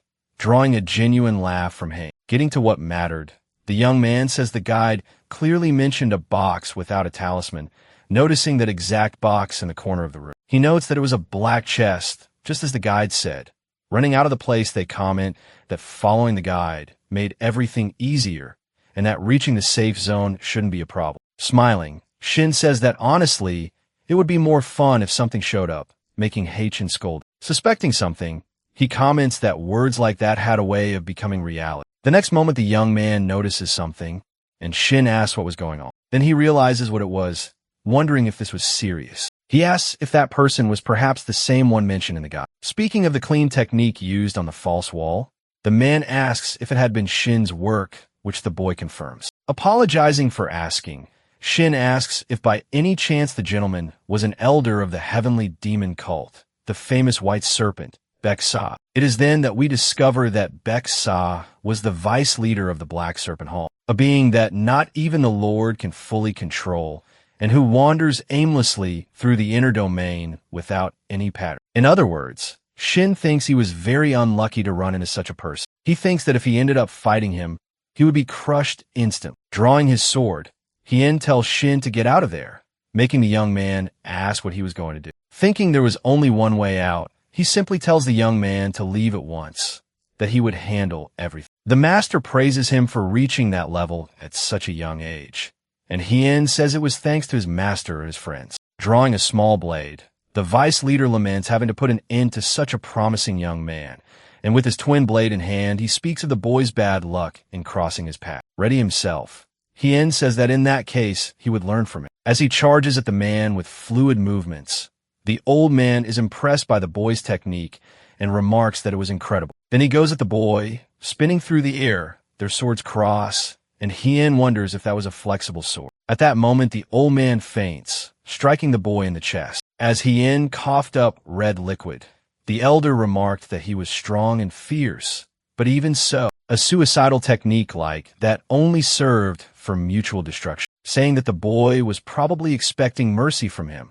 The vice leader tells him to go back and prepare for the next one. Feeling sick, Heian realizes that with that kind of gap, half measures would not be enough. So he decides to give it everything he has. He grips his sword once more. The old man says it was impressive, but adds that he was no match for his technique. As the enemy comes at him, Heian thinks he needs to go all the way. Then he notices a different movement. He also realizes it was identical to the countless lines engraved on the Dharma statue, and that one of those lines overlapped with the path of his blade. At that moment, he spots an opening, and uses his clear flow technique, passing by the man, who in turn praises him, saying he did not expect someone so young to move with such grace and precision. The elder says he should be proud, while Hien thinks that even with an almost perfect strike it had not been enough, saying it would be an insult to show mercy. The vice leader decides to respond only with his full strength, then a powerful aura surrounds him. Seeing it, Hien thinks that just facing that energy made his skin burn, like a giant serpent watching its prey. With no doubt that it was a technique from the arts of the seasons, the boy realizes that at his level there is no way he could block it. Even so, he thinks he cannot give up because he needs to fulfill the wish of his sect and master, besides that his friends believed in him and were waiting for him. Resolved, he declares that he cannot fall. In that case, the elder tells him to receive that attack, saying it would be the last. Preparing himself, the boy faces the giant serpent, blocking it with his technique. The master realizes that the technique channeled extreme softness to deflect attacks. Even so, he comments that the boy still seemed to be expecting mercy from him, and because of that he would end up leaving his bones there. Then he charges at the boy. Hien in turn simply holds his stance, and the two collide. The boy coughs, and the master notices something. Hien had only defended, thinking he must have missed. He says that at the moment their blades clashed, he felt as if something invisible had come between them, making him think that sword was a masterpiece. He wonders what the hell that long sword the boy was wielding was. However, since the duel was over, he thinks that despite having many questions, asking them would be pointless. Then he puts away his weapons, saying the boy could go. Noticing the boy's suspicion, the elder reminds him that he had said that was his last attack. The boy then remembers and realizes that was what he had meant by that. Telling them to leave, the elder declares that he will not follow. Whispering, Shin asks whether the elder might not stab them in the back before leaving. Hien says he will come visit him again, and the man says he will be waiting. Outside, Shin comments that at least the old man did not play with words, commenting that it was lucky no one had followed them. He says they should recover before moving on, and taking out a potion, he hands it to Hien and says it was a superior potion, which he had put in his inventory for this occasion. The boy thanks him, saying he is feeling better, which Shin says is obvious. Hien comments that it must be hard to give up such a rare item, but Shin says there was nothing else he could do given the situation.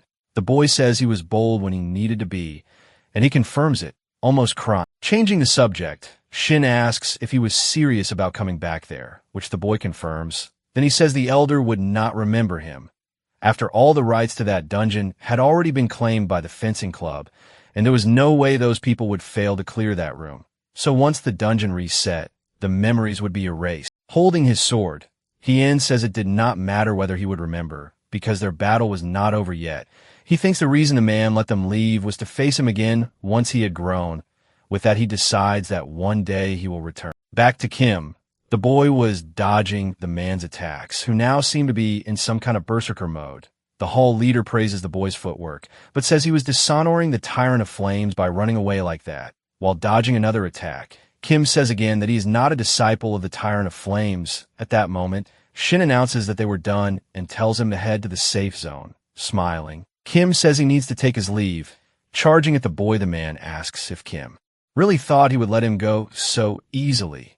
Laughing at the old man, Kim says it is not as if he could catch him, irritating him, and then he runs, telling the leader to take care. Enraged, the man crosses his arms, using his heavenly net attack. At that moment, Kim turns around, amplifying his infernal fist and combining it with the power of the wind, thus preparing to strike the net. He punches, destroying the net and throwing the old man back. The attack ends up destroying what remained of the place. Kim feels the recoil, noticing the burns on his hand. He thinks that considering the level of power he used, it was acceptable. Even so, he believes that not even then would he be able to defeat the master. From within the smoke, he hears the master shouting for him to stop, and decides to leave before things get ugly.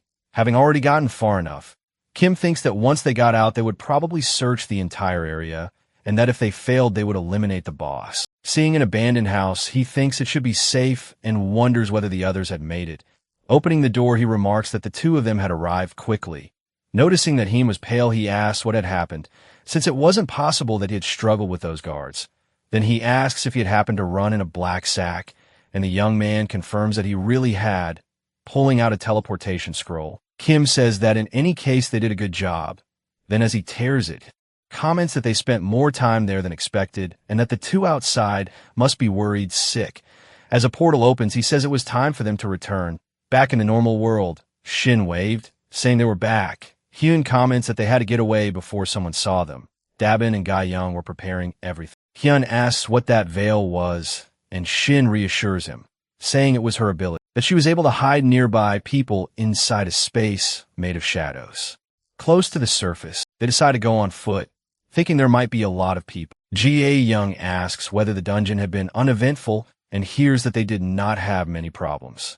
Saying that he was her freshman, she comments that no one would believe a first-year student cleared a rank B dungeon.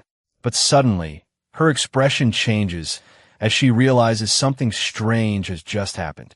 Explaining what happened, she says that a scout butterfly was caught by Guoxiongja. She reminds them that they should say they only went down to look at the lower levels in case anyone asked. At that moment, we see someone coming out of a portal. It was Xiongja, who with a butterfly trapped is greeted cheerfully.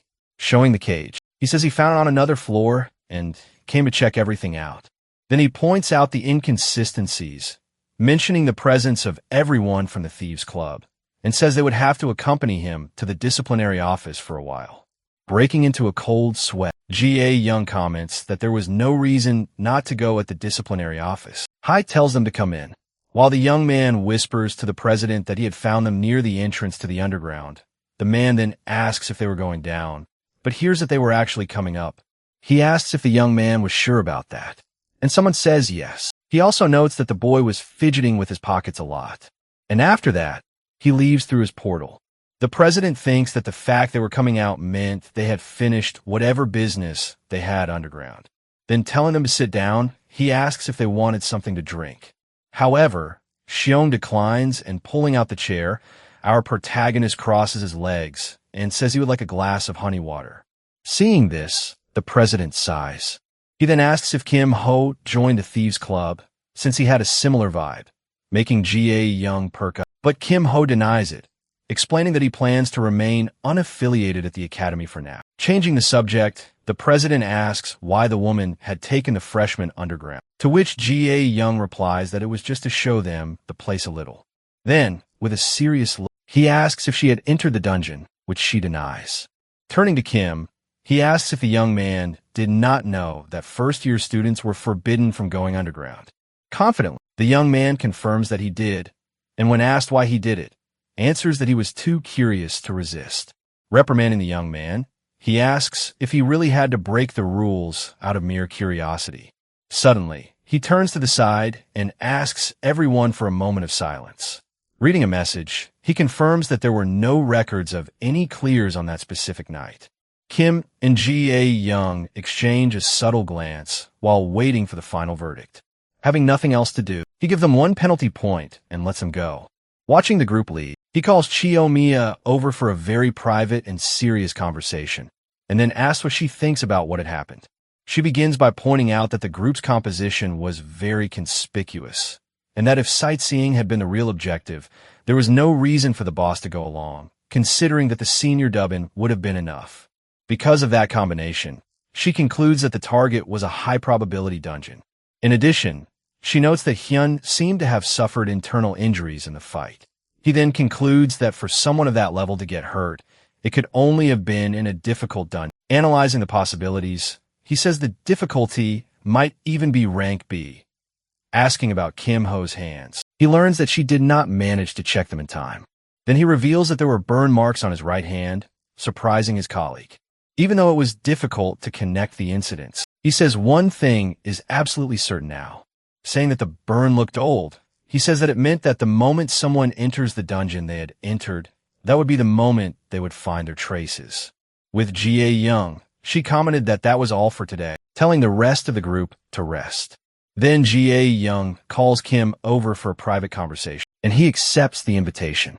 Walking down the street, she apologizes for getting caught after bragging about herself.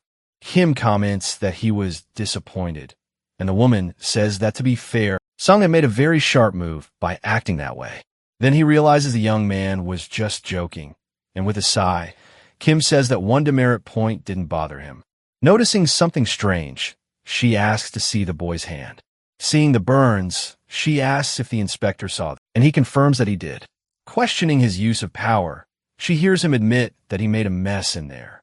Warning him about the danger, she says that the key point now is to privatize the dungeon. Kim asks her to take care of it, and, agreeing to help, she says it wouldn't be good for them if he got caught. At that moment, she asks why he keeps risking himself so much all the time. With a serious look, he stays silent for a brief moment before answering. He begins to explain that in just 1 month, he has already broken several important rules. Continuing his explanation, he reveals that he also didn't avoid conflicts with other factions. Remembering his past, he reveals that he faced great dangers to get here. He then reveals that he has already graduated from that academy more than 200 times before, making the girl scold him and tell him to stop joking. Questioning her, he says that it wasn't all sunshine and roses and that bad things happened too. He then mentions that people died and she apologizes for asking something unnecessary. Saying that he has made a decision, he states that he will never again let anyone take anything from him. With a firm look, he specifies that this applies to both things and people. She comments that it's a difficult goal, but he says that he will become strong enough. With a smile, she says that even though it sounds absurd, she really liked his answer. She then says goodbye, saying she'll see him on Monday, leaving him a little confused. Walking away with a smile, she replies that she won't tell him the reason right now. Jian greets Kim, and the MC comments that the young man looked much better. Smiling, Taemin reveals that he had focused on recovering over the weekend, and Kim says that he was lucky considering that he fought against the White Serpent. Then he asks how Hyen managed to escape from such a powerful enemy. Explaining the situation, the young man reveals that he had to use his sex sacred relic. He then confirms that he borrowed its power, since everyone's lives were at stake. With an awkward smile, he says that there's no way he can face his master right now. Examining the sheath, Kim realizes that the relic is of an extremely high level. Looking at his friend, he understands that his pride must have been badly hurt there. Kim comments that it probably wasn't easy, leaving Hyen surprised by his words. Promising to work hard, he hears Kim say that he will definitely be able to do it. Entering the room, they find Euron and comment that she arrived very early. Smelling something in the room, Hyen asks if Kim notices the aroma too. Nodding, Yin confirms what they were expecting. Kim asks how he could possibly not have noticed with the smell filling the room. Seeing the bag on the table, the two young men react, realizing that they are homemade cookies. Offering a cookie, Yin asks what he thinks it looks like. With a smile, Kim asks if dinosaur cookies are interesting to her. At that, the two young men grow uneasy, expecting the worst to happen because of that question. Then Hyen decides that he needs to stop Kim from meeting the same fate he did. Trying to save the situation, he praises the cookie, saying that it looks like a live fish. Seeing her reaction, Hyen panics and tries to think of how to recover. Kim steps closer and asks if the cookie is a rabbit. After eating it, he praises the taste and says that her skill has improved a lot. Seeing the scene, Hyen laments, but thinks the sacrifice was well worth it. Changing the subject, Kim asks if they can do something before someone arrives. He then reveals a chest, saying that it's time to open the reward box. Excited, Hyen steps closer, but Kim warns that it's too early to celebrate. He explains that the real prize is the random rank B boxes inside the chest. Even though it's not much, he says that 2 rank B boxes are a great deal. Pointing out one box, he explains that it guarantees materials for high-level weapons. Remembering the past, he recalls when Yejin got a B rank item. Suspecting that she has a lucky streak, he prepares for the next step. Offering her the box, he asks if she wants to open it, and she promptly agrees. As she opens it, he wonders whether she will manage to pull a rare item. Suddenly, an intense energy emanates from the box, surprising everyone in the room. When it turns out to be an A rank ingot, everyone is impressed by her absurd luck. He then offers her the other box, and she agrees to open that item as well. This time she gets a spiritual medicine, and he suggests that they split the routes. Seeing the results, he wonders whether there is some activation condition for her luck.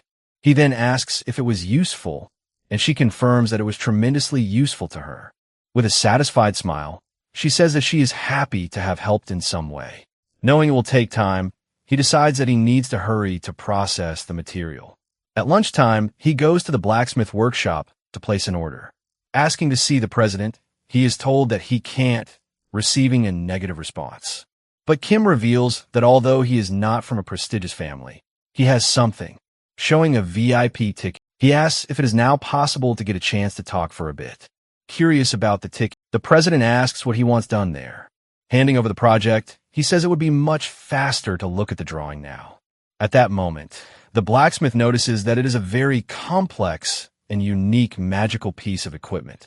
Finding the project interesting, he decides to make an exception and accept the job. When asked about the materials, Kim shows the rare, eternal iron ingot.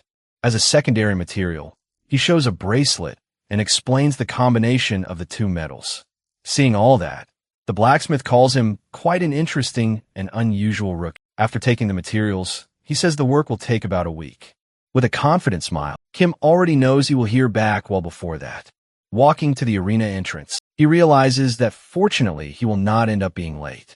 With the professor's warning in mind, he notices that it is already time for the academy mentoring session. At that moment, someone calls out to him, asking if he had also signed up for the mentoring. Turning around, Kim notices that it was Han, Somi, and Chun-Hai.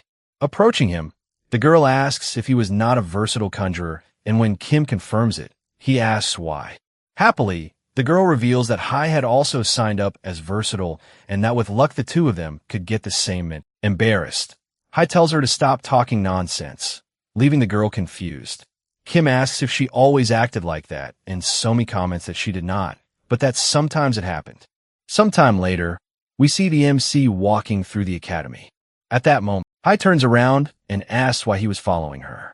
The boy denies it, and she says that in that case he should walk ahead. The two continue on, and after a while, the girl notices something. At that moment, they realize they were in the same group. Arriving at the place, they notice someone, and they discover that Guijichul was also in the same category as them. Besides that, by his side was Hong Yun-Hwa, who asks why Kim was there. Noticing the number of familiar faces, he wonders who his mentor was. Then, arriving at the place, the professor greets them. At that moment, we notice that it was someone familiar. Sighing, Kim realizes that this was what she meant when she said they would see each other on Monday. Revealing that she would be their mentor, Jie Yun introduces herself as the head of the Thieves Club. In front of the group, she comments that they were all there for versatile mage mentoring and that for that, more than just magic was necessary.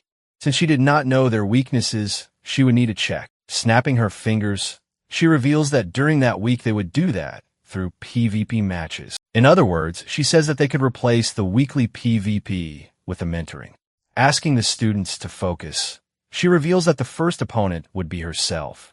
Even so, she comments that it would be too demanding to ask first-year students to face her, so they would add optional rules.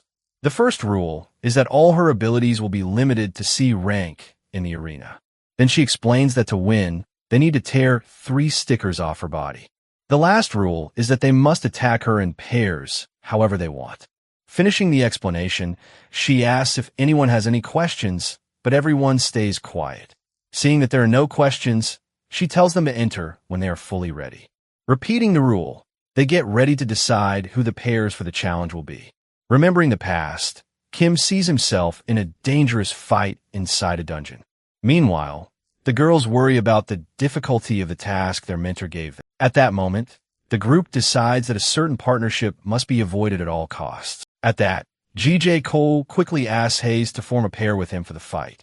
Seeing that she had been left behind, Hong Yun-Hwa panics and asks what she will do. Suddenly, Kim says that they will be a team, which leave her terrified. Seeing her exaggerated reaction, he merely comments that she is still the same as always. While waiting, he decides to check his missions to make use of the free time. Looking at the mission, he notices that the PvP reward varies depending on the completion time. He then realizes that stalling will only bring losses, deciding to finish everything on the first day. Suddenly, he notices that the first pair has already finished the fight very quickly, badly hurt. They say that it is the next pair's turn, admitting the senior strength. When their turn comes, Kim and Yeon enter the arena for the challenge. With her back turned, the mentor tells them to enter when they are ready for the big fight. Seeing that the arena is intact, he realizes the enormous difference in power between them. She then asks whether the pair has any attack plan, but he stays quiet and says that first Yahello would fight alone, leaving her very surprised. Judging by the girl's expression, Kim imagines that she expected help like in the previous raid, but this was mentoring and she needed to learn something. That was why she needed to fall flat on her face and learn the hard way. Smiling, Jaeyoung asks if they were planning to take turns, saying they could do it however they preferred. Then she casts a spell beside Yeon, which narrowly misses. Next, the girl tries to land a fire arrow. Watching the scene, Kim thinks it was not a bad tactic, but the difference in skill was far too great. At that moment, Jaeyoung charges at the girl. Yeon is startled, and Jaeyoung comments that she already knew what she was planning, but says it would not work. Then she lands a punch, followed by a knee strike, and finally places a butterfly, which ends up exploding. Smiling, the woman comments that it was impressive that he had reacted from that distance. With Kim holding her arm, she asks if the young man was finally going to act. With a smile, he says he doesn't plan for the two of them to attack her together. Turning to the girl, Kim instructs her to try close combat, which surprises her since she hadn't landed a single hit. Then with a serious look, the young man says that even if they lose, she should still try, making her give it. Determined to fight with everything she has, she prepares to use her maximum power now. Creating a lava whip, she gets ready to charge at her opponent. Advancing bravely, the mentor comments that the strategy was bold, but not all that bad. Dodging, she says that even so, it would only work if she could hit her. At the same time, taking advantage of an opening, the girl hits one of the stickers. At that, she praises the rookie's talent for going straight for the stickers on the body. Getting ready to move in, the woman says that even so, she didn't intend to go easy on her and let her win that easily. Yeon is impressed by the woman's speed. Behind the girl, Jaeyoung asks where she was looking, and with her butterflies restraining Yeon, she says that you must not let your focus slip during combat. Then, with a butterfly in front of her, the girl from Ruby Tower is startled. And in the next moment, all we can see is the explosion. Fallen on the ground, the mentor explains that she can't focus only on attack. With a wicked smile, she says you learn by getting beaten up, and that this is the first lesson. At that, Kim approaches, commenting that they should stop there. Then he says that forcing a fight against an opponent of that level is useless. Praising her effort, he tells her to go rest, because she already did a good job. Now alone in the arena, she confirms that it was finally time for their fight. He then asks how she ended up becoming a mentor, and she laughs at his surprise. She explains that Oh Soo-hoon asked her to, offering a deal to ignore the previous incident. Excited, she reveals that the punishment would be completely canceled with the mentorship, which made her accept.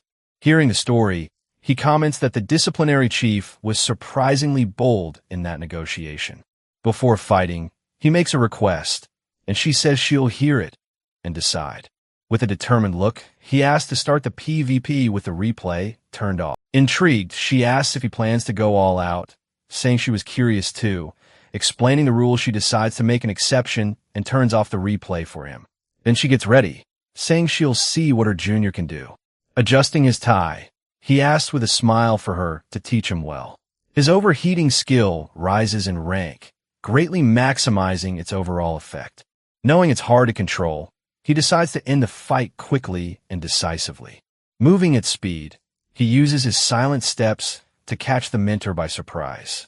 Caught off guard, she is surprised by the attack, and he tears off the first sticker. With the seal in hand, he says they should continue. Surprised, the woman asks him to at least give her a moment. Advancing, Kim says there was no such thing as a pause in a duel. Then touching the ground, Gaeong says that apparently she had no choice.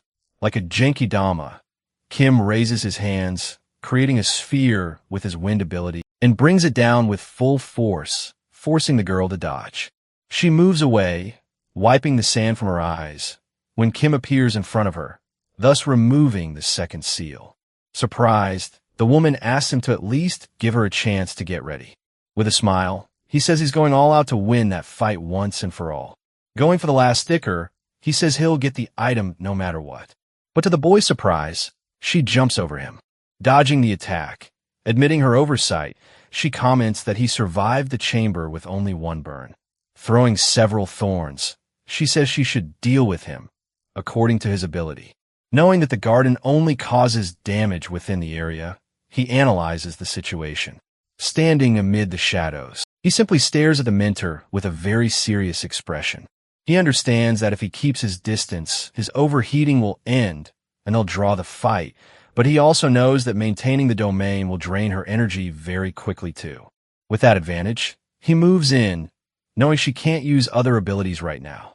Surprised by his advance, she expected him to hesitate at least a little. When she was preparing for a kick, Kim appears at her side, asking where she was aiming, and with a movement of his hands, he knocks her to the ground. Then while extending his hand, he comments that he would take that seal too. With that, victory goes to the young man. Back again, she asks who would let the others rest. Hai then notices that the stickers on the mentor are in different positions now. Drawing attention, she scolds the group, saying their close combat skills are weak. At that, she gives them a lecture, saying they need basic defenses against fighters. Announcing the day's focus, she says the mentorship will be about hand-to-hand combat. Seeing the group upset, she dismisses them, offering 3 more chances for the task. Looking at the screen, he realizes that completing the mission increases the event bonus. The mentor then questions him, saying that someone at his level doesn't need mentorship, but he replies that he needs to learn everything he can, especially from her. With a smile, he reveals that he's after a specific evasion-based trait. He understands that the reward only counts if he receives direct help from his mentor. Agreeing to help, she gets ready for the training and tells him to take his position. Then she suggests that he remove the bracelet, and he asks if that means no limits. With a smile, he says that increases the chances, and she questions the condition. He reveals that the trait's name is distortion, leaving the mentor quite surprised. Curious, she asks what the trait does, and he promises to demonstrate once he learns. Agreeing to help, she removes her bracelet and prepares for serious training. Taking off the bracelet, he agrees to begin the serious training right then and there. With a smile, she tells him to prove he's not just all talk. Launching a shadow projectile, she shouts for him to try dodging her attack. Barely dodging, he realizes it's one of her clan's projectile arts.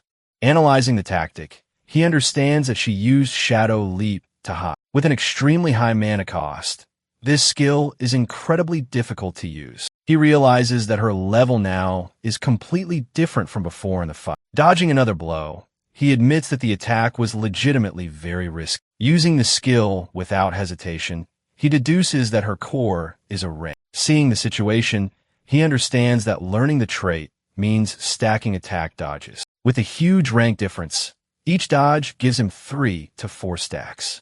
He then reveals that he's going to use the mentorship to finally unlock his new skill. Suddenly, he stops moving, leaving the mentor completely confused by his behavior. Tired, she falls to the ground and says she's going to take a break for a while. Seeing her exhausted, he understands that she used a lot of mana and that he can wait calmly. Calling him over, she tells him to come rest a bit too before they continue. Praising his dodges, she says he avoided everything and he credits it to his grades. Sitting down beside her, he says that this is standard mentorship training. She then asks him to at least save a replay, but he tries to ignore the question. He knows that keeping the skills requirements secret is going to cost him dearly. Seeing the situation, she asks what the price is, and he asks for a favor voucher. Suspicious, she asks if he isn't going to ask for anything weird like joining his club. He then proposes that she can say no if she doesn't like the favor when the time comes. With a smile, she accepts, and he wonders why she wanted that so bad. Changing scenes, in another arena, a new character appears amid the destruction. Yawning, Seo Yiren seems bored until a figure appears in front of her. From the mist, a silhouette appears and says it has been a long time since she last saw her. Revealing her identity, the woman greets her, calling her my lady, which surprises her. Giving the instructions, the mentor says that Seo Yiren will face her throughout the entire session. She then reveals that she will be the elite enemy in the fights to come. With her hand raised, she says she wants to assess her lady's progress. Explaining the rules, she puts on a barrier bracelet to begin the first lesson. Creating an energy shield, she warns Yiyuan not to trust her memories. Preparing for combat, The mentor takes her position and gives the signal to begin. 2 weeks earlier, she receives a call and is shocked by the news she hears. Desperate, she shouts, discovering that her lady signed up for mentorship at the academy. She then remembers that her lady had always been unmotivated, despite her enormous talent. The girl's lack of motivation had always left her genuinely irritated by the situation. Looking at the application, she wonders if some desperate strategy by the academy had worked there.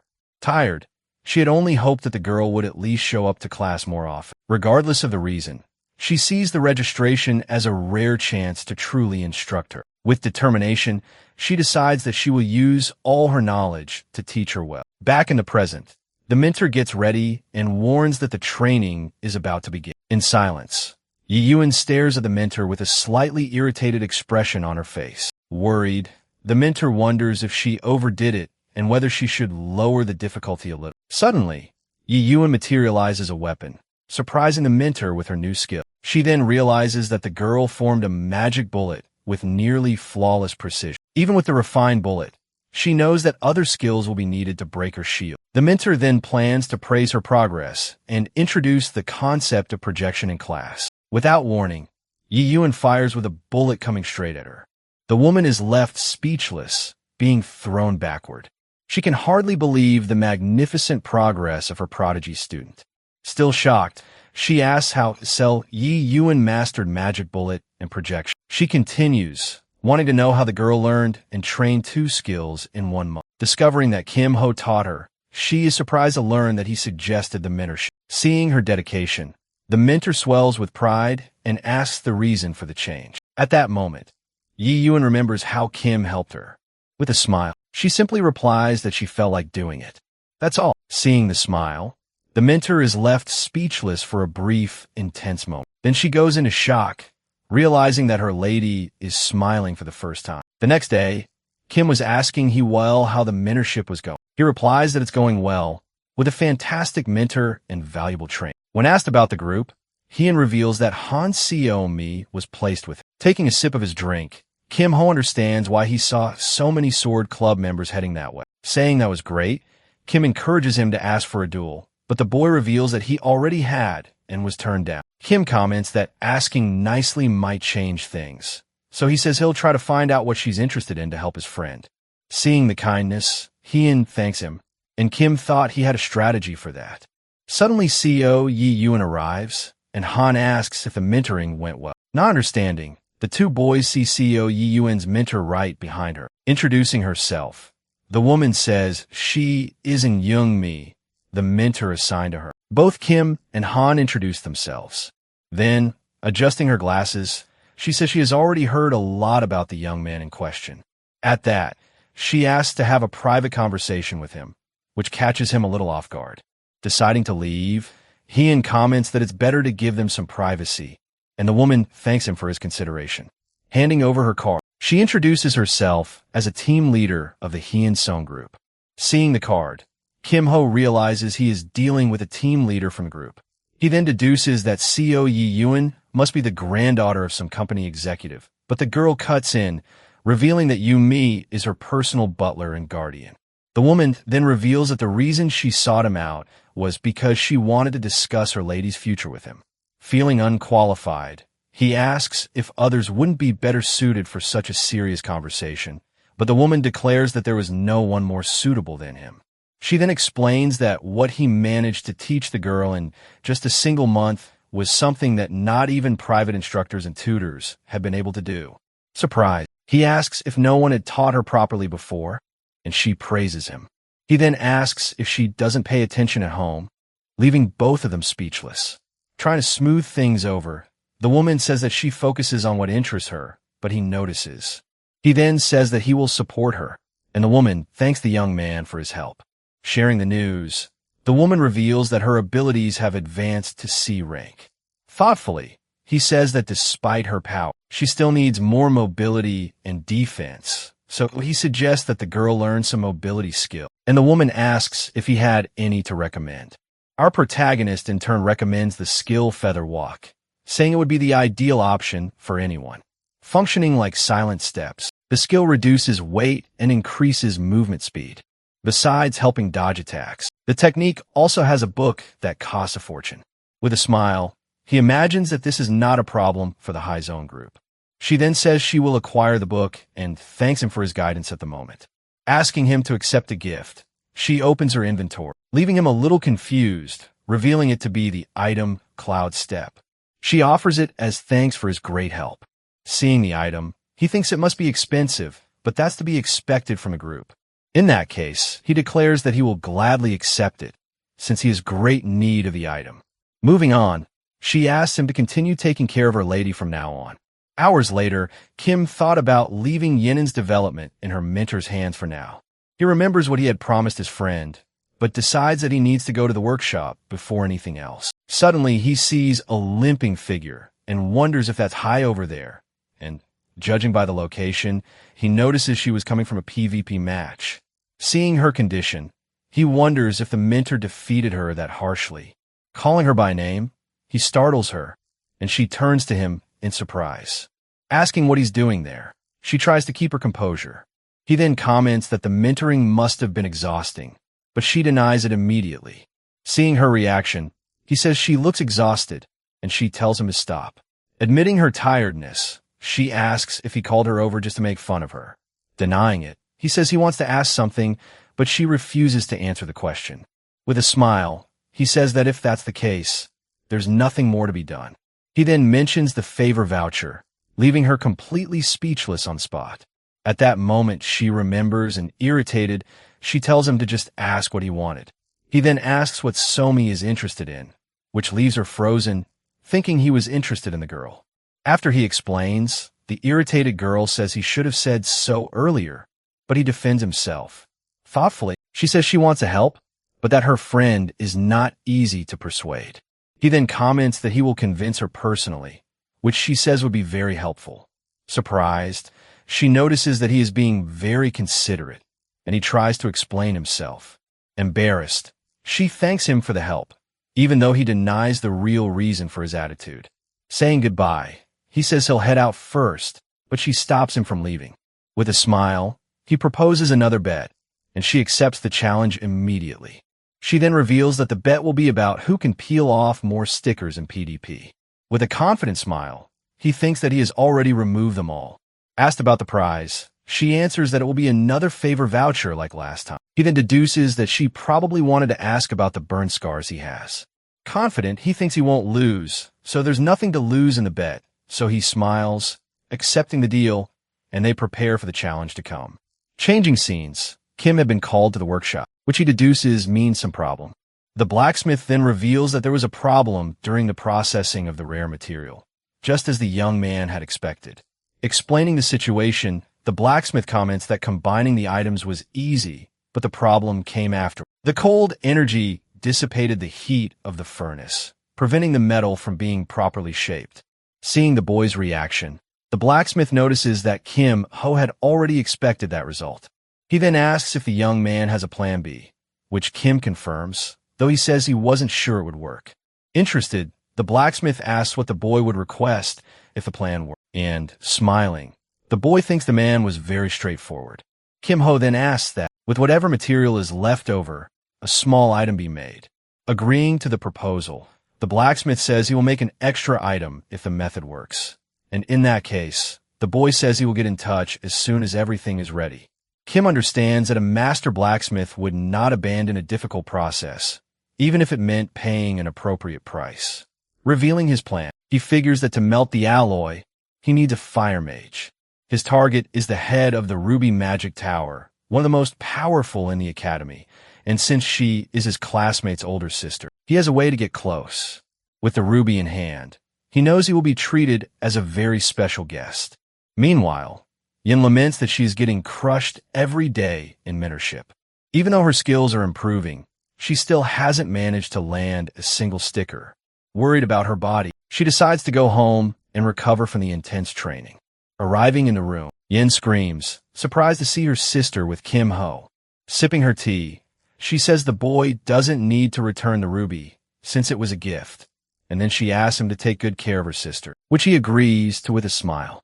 Leaving with a suspicious expression, he says he needs to go. leaving the girl even more confused and frightened. Pointing at him, she asks why that guy is there, and her sister defends him by saying the boy was respectful and decent. Mentioning the training, she says she heard the two of them are in the same group now. Continuing, she recalls that the girl had said she was having difficulties in mentorship, and at that moment Yun shouts that it was the same for the others. Calmly sipping her coffee, her sister asks if she's going to remove all the stickers in the PvP round. Irritated, she asks why she should do that. Then, with a serious look, her sister states that she should remove all the stickers. Startled by the order, Hong Yunhua agrees, though somewhat reluctantly and fearfully. Her sister then continues, saying she has one more thing to tell her. Mentioning Jekyll and Hage, she comments that she didn't care about Kim, but says she shouldn't lose to the other two. Agreeing to the order, Yun prepares for the challenge ahead. The next day, in the arena, the pair prepares for the next mentorship challenge. In a flashback, Yun's sister had asked only one thing of Kim, that the role of removing the stickers be assigned to Yun. Her sister reveals that she knows Yun will probably lose, but sees value in the challenge regardless. While watching the fight, Kim remembered the condition for the request, melting eternal iron with a fire mage. The mage in question was Yun, and her sister had promised to take care of that. Guy Yun's butterfly was approaching Yun, while Kim thought that in the end he had kept the ruby he had planned to return. Back in the arena, he suggests adjusting the mentor's training approach a little. Commenting that she was focused on dodging, he says that incorporating attacks would align better with the purpose. Already drained, the mentor agrees, and passing him the mentor band tells him to try the new strategy now. Getting ready, he puts on a shoulder guard and asks if they should begin the second session. Calling out to her, he challenges her, telling her to come at him with everything she's got. With a smile, he warns that he will focus only on dodging her attacks. Suspicious, she asks if he is really only going to dodge her attacks in the fight. Activating her power, she gets ready and asks him not to change his mind. Watching from afar, the mentor tells her to start as soon as she finishes speaking. He understands that the mentor is watching to decide the future of their mentorship. With a shout, she unleashes a burst of fire, telling him not to lose focus now. Barely dodging, he moves with agility to avoid her fire attack. In midair, she charges at the boy. Noticing the tactic, he realizes she used the explosion as a smokescreen. He then acknowledges that she has improved a lot and that the suffering was not in vain. With a firm step, he prepares to continue the training with greater intensity. Dodging with ease, he thinks she still has a long way to go. The mentor simply watches in silence as the fight unfolds in the circular arena. He understands that this training is useful for both of them, serving as a reference for them. Struggling to attack and defend, she knows the difficulty is going to increase a lot. Exhausted, she falls to the ground and shouts, saying she can't do that anymore. She wonders how he manages to dodge so many attacks without being hit. Getting up, she decides it is better to run away before she attacks him again. Calling her name, he stops her from leaving. Then with a smile, he says he heard she has a special trait, the water flame.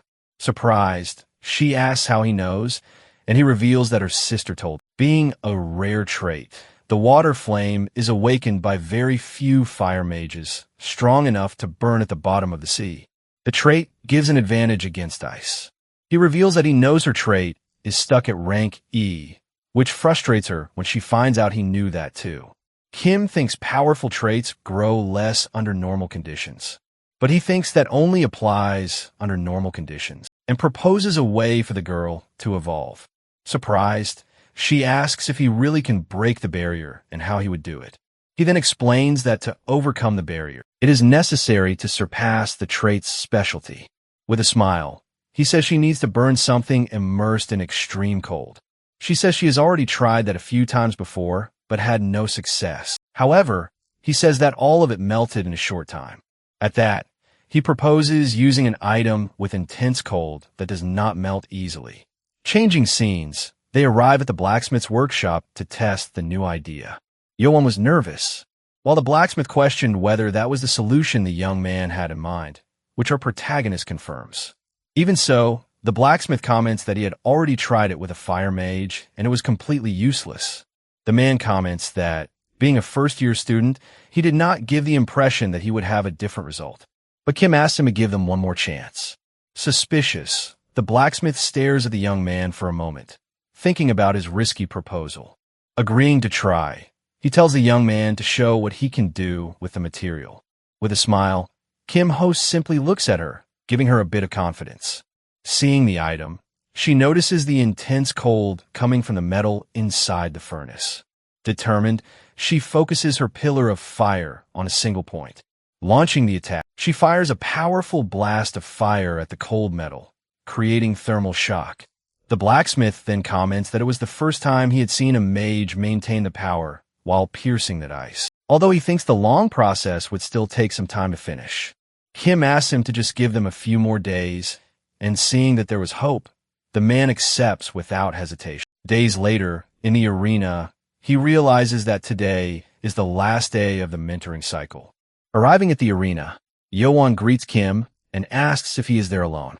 Noticing that the girl was cheerful, he asks if she had ranked up by any chance, which leaves her completely shocked, asking how he knew. With a smile, he says, it is written all over her face, but she gets confused. Looking at her own face, she says it looks the same, and he tells her to focus on the sparring. Suddenly, Kim Ho comments that they had arrived just in time from a portal. They catch sight of the other two coming out and comment that judging by their faces, it must have been pretty intense. Seeing the situation, Yun says that getting even a single sticker would be very difficult. Kim Ho then approaches and calls Hai over for a quick conversation. Asking to talk, he walks over, and Yun wonders what is going on. Watching the two of them, she finds it strange since they are not that close. Lost in thought, she wonders why she cares so much about that. Distracted, she is called by Kim, who asks why she did not answer. Seeing that he has returned, she asks about the conversation, and he explains the reason. Curious, she wants to know how many stickers they got, and he reveals it was none. Realizing the opportunity, she says that if they get one, they will already be ahead. With a smile, Kim encourages her, and she agrees that it seems possible. He then tells her to try anything she wants, and that he will support her. Surprised, she asks if they're going to fight together, and he says he is not just going to watch. Trying to explain herself, she gets a little embarrassed by his confident answer. He then calms her down, telling her to do exactly what she practiced in training. Normally she would feel pressured, but today, somehow, it feels very different to her. Seeing them enter, the mentor warns them not to disappoint her, like the last pair did. With a confident look, he encourages her, and she prepares for the fight. Holding her staff, she says with determination that she can do it no matter what. Using her abilities, she prepares for a powerful attack with her pillar of fire. Seeing that they changed their strategy, the mentor asks if they are overdoing it right from the start of the fight. Creating a fire orb, she warns that today will be very different from yesterday in the arena. Launching the attack, she prepares to show her new and powerful ability. With a shout, she unleashes a huge wave of fire at her opponent in the arena. With a shadow sword, the mentor gets ready, try to understand the new strategy. She then uses the sword to block the fire explosion quite easily. Even with the force of the attack, the mentor manages to defend herself with her shadowy weapon. With the explosion, the arena is covered in flames, creating a battlefield-like scene. Watching the flames, she realizes that the novice wants to interfere with her shadows. Advancing through the fire, Yin attacks the mentor with a precise strike, but the mentor blocks the attack, saying it was not even close to enough. Determined, Yin continues attacking with her flaming staff with all her might. Suddenly the flames rise up the sword, and the mentor realizes the true target. To avoid being hit, the mentor jumps back, letting her sword fall. Seeing the opening, Yin lands a powerful blow to her opponent's stomach. With a smile, the mentor looks at the novice, impressed by the well-executed strategy. Surprised, Yin sees that she did not dodge and was hit head-on by the blow. Surprised, she realizes that shadow butterflies have trapped her feet in the arena. With the explosion, the mentor strikes her with a blow, sending her flying away. With a barrier, Kim protects her, but she feels shaken by the attack. Scolding her, he says she can't let her guard down, and she apologizes. Seeing the support, the mentor decides to adjust the difficulty and prepares to attack. Advancing with her daggers, she says she can't afford to stop and talk. He manages to block the strike, but the mentor slips past her at high speed. Seeing the mentor charge in, she gets ready to use her staff and attack again. Noticing the improvement, the mentor praises her sharper movements and judgment. Even with the improvement, she warns that her attacks are still too predictable in a fight. Jumping over her, the mentor attacks, but Yi manages to defend herself. Seeing her struggling, Kim-ho decides it's time to give her a hand. With a smile, he gets ready to join the fight and help his partner in trouble. Taking a step forward, he says she did well, but questions her stamina. Suddenly, the mentor senses his presence and prepares for a serious fight. Seeing an opening, Han Yunhwa decides it's time to grab that sticker. With a quick move, she reaches out and manages to rip the sticker off her arm. Surprised, she can hardly believe she managed to take the mentor's sticker during the fight. Celebrating, she shouts that she finally managed to tear off one of her stickers. Watching from afar, Kim notices that she didn't panic and improved a lot. The mentor then warns her not to let her guard down in the fight. With a smile, the mentor challenges her, telling her to try taking the rest now. Wondering if she can do it, she decides they need to go all out to win. With a shout, she charges forward, ready to keep fighting with all her strength. Even with all their effort, the two end up being defeated by their powerful mentor. After the fight, the mentor praises their effort despite their inevitable defeat. Speaking to the group, she says at least someone managed to remove one of the stickers. Surprised, the other group finds out that it was Yun who pulled it off. With a smile, she realizes she finally managed to surpass her rival, even if only by a little. But she tries to hide it, and her classmates ask what she's laughing about. Scolding the group, she warns them that they still have a lot to improve in their fighting. Not understanding, the group asks what she means by continuing the training. She then explains that there are still 3 weeks left and dismisses them until the next day. Tired, they decide they also need to head back and rest the next day of training. Meanwhile, Kim and Yun are left alone in the arena, watching the others leave. When he turns to leave, she stops him, asking him to wait a moment. A little awkwardly, she thanks him for helping her get the sticker during the fight, but he says she doesn't need to thank him since it was the result of her own effort. At that moment, she starts wondering if she had judged him wrong all along. She then begins to think that maybe he's better than she had imagined before. Suddenly, she realizes she leveled up, leaving her completely speechless and confused. Waving, she says goodbye with thanks, and says she'll see him the next day at the academy. Not understanding anything, he wonders why she acted like that all of a sudden. At that moment, the mentor appears behind him, asking why he's so calm, irritated. She says she came back just to scold him about the skill. She then questions him about his ranks, and he explains that everything always resets. Out of patience, she stretches, saying she's already exhausted from dealing with everyone. She then tells him to take it easy starting tomorrow, and says goodbye to go rest. He stops her, asking where she's going in such a hurry from the arena. Reminding her of the deal, he says the week isn't over yet, and that she agreed. Tired, she asks for a break, but he insists, saying they're almost there. Sighing, she agrees to continue, lamenting the promise she made to him earlier. He then thanks her, and the two get ready to continue the intense training there. Dodging the attacks, he provokes her, and she says she wants to get it over with already. He notices that she's keeping up the attacks, and has also improved a lot in the fight. Tired, she asks how much longer is left, and he says just a little more. Suddenly, a notification screen appears in front of him, leaving him quite surprised. Seeing the distraction, she warns that she's going to speed up and tells him to dodge properly now. Advancing, she says she already warned him, but her attack passes right through him.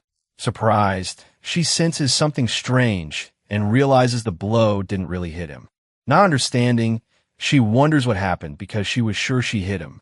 Revealing his new skill, he says he just learned the distortion trick. She says the skill is broken, but Kim explains its drawback. Even so, she asks if she can learn, and he confirms that she can. He says that to accumulate points, you need to fight people who are stronger. Then he suggests that she use the same tactic against the academy's teachers. Changing the subject, he suggests they get some rest, but when he turns to leave, she asks him to wait. Pointing at him, she says she's going to use her favorite ticket now. She then asks if he'll be free next week, and he confirms that he will. Inviting the young man, she asks him to go somewhere with her. With a smile, she says that explaining the plan would ruin all the fun. Waving as she walks away, she promises she'll explain everything when the time is right. A week later, Kim Hyo walks down the academy hallway. Turning the corner, he finds Yin standing in the middle of the way. Watching her feet, he realizes she has already mastered the new technique. As he approaches, Kim Hyo asks if she's practicing the new skill, and she confirms. Praising her effort, he asks about her rank, and Seo Yin replies that it's due. Just then Youngmi appears, and Kim Ho comments that her work was fast. Adjusting her glasses, the mentor says she only fulfilled her duties as assigned. With a smile, he says he's quite perceptive and notices things. Then he praises her rapid progress, achieved over the weekend. On Youngmi starts laying out the entire training plan for the girl's growth. Looking over the whole plan, Kim realizes there's a critical weakness in it. But the mentor herself wonders if they aren't pushing the girl too hard. Seizing the opportunity, he says he wanted to discuss that and suggests a deal. Going back to the earlier conversation, he asks how the mentoring went during the week. With a bored expression, Yi Kim says it was boring and way too repetitive. The mentor then argues that repetition is essential for any kind of training. Firing back immediately, she says Kim is cool, but the mentor is boring. Faced with that response, the two of them are left completely confused and speechless. Asking if there's any other problem, he hears the girl complain about being sleepy. The mentor then explains that 4-hour naps are not acceptable. Seeing the situation, he realizes he needs to handle the conversation very carefully. So he asks what she needs, and Yun answers that she wants to rest, suggesting a break. He says they'll let her rest, but the mentor protests. Whispering to the mentor, he warns her of the risk that the girl might simply collapse. Understanding how serious it is, the mentor finally agrees with the decision and falls silent. He then asks if she's going to spend her break time just sleeping. Shaking her head, the girl shows that she has other plans in mind. Looking straight at him, she reveals that she actually wants to go downtown. The mentor promptly offers to escort her, but she says that would be boring. Hearing the girl's response, the mentor is completely shocked. Kim Ho asks who she would go with, and Yun invites him to go. Surprised, he points to himself, but remembers that he has responsibility in this. Thinking about the reward, he concludes that investing one day is worth it. Accepting the invitation, he sets the condition that she has to work hard in training. Switching to the classroom, the teacher announces the results of the previous test. Showing his perfect score, he leaves all his classmates quite surprised. One of the students then praises the results, saying it was so like him. After that, Kim turns around and asks about his other classmates' scores. Go Hyun-woo answers awkwardly, but Kim Ho thinks they did well. Looking at Yun's map, he comments that the drawing turned out very clean. At that moment, he and a classmate are startled to realize they had the same secret thought. Then the teacher calls everyone's attention to begin the next explanation. Explaining the new topic, he says this week's role is to be a guardian. To complete the phase, the students will need to get through that guardian's defense. He then reveals that this time, the students themselves will have to act as guardians. Pointing at the screen, he shows that the objective is to protect a statue of the goddess. Continuing with the rules, he warns that the score depends on the damage to the statue. Upon hearing about the mentoring, Kim already imagines how his other three will react. Looking at the group, he realizes the problem is the bored look on Yun's face. He then wishes the mentor good luck, since she's going to have another difficult week. Switching to the arena, he finds his other mints and asks about the rules. Seeing their discouragement, he notices that all their spirits are completely crushed. Suddenly, a voice shouts for everyone to be quiet and stop making noise. She then tells them to forget the chatter and get ready for the rules. Showing a map, she says she added 2 rules, starting with close combat. She explains that under this rule, damage will only count at short range. Kim Ho thinks it wasn't that bad, but he's still waiting for the second rule. Announcing the final rule, she says it's called Commander to make up for the monsters. With a smile, she explains that a commander will make up for their intelligence. Revealing the surprise, she says that she herself will command all the monsters. Seeing their reaction, Kim Ho realizes his premonition was right once again. Then she adds one last thing, and tells them to switch partners. Song Chan-hai complains about the switch, but the mentor asks if she wanted the same pair. Having nothing to say, she just tells them to get started with it already. Announcing the first pair, she points to Kim Ho and Song Chan-hai. Pointing to the gate, she tells the two of them to go in at once. Arriving at the ancient temple, they look around to take in the whole place. Facing the goddess statue, they see that the place is somewhat destroyed. Just then, the mentor appears behind them, asking if they were just relaxing. With a serious look, she tells them they're starting immediately and to get ready. Seeing her hide in the shadows, Kim Ho prepares for the start. In front of the statue, he asks if she's ready, and she confirms for them to begin.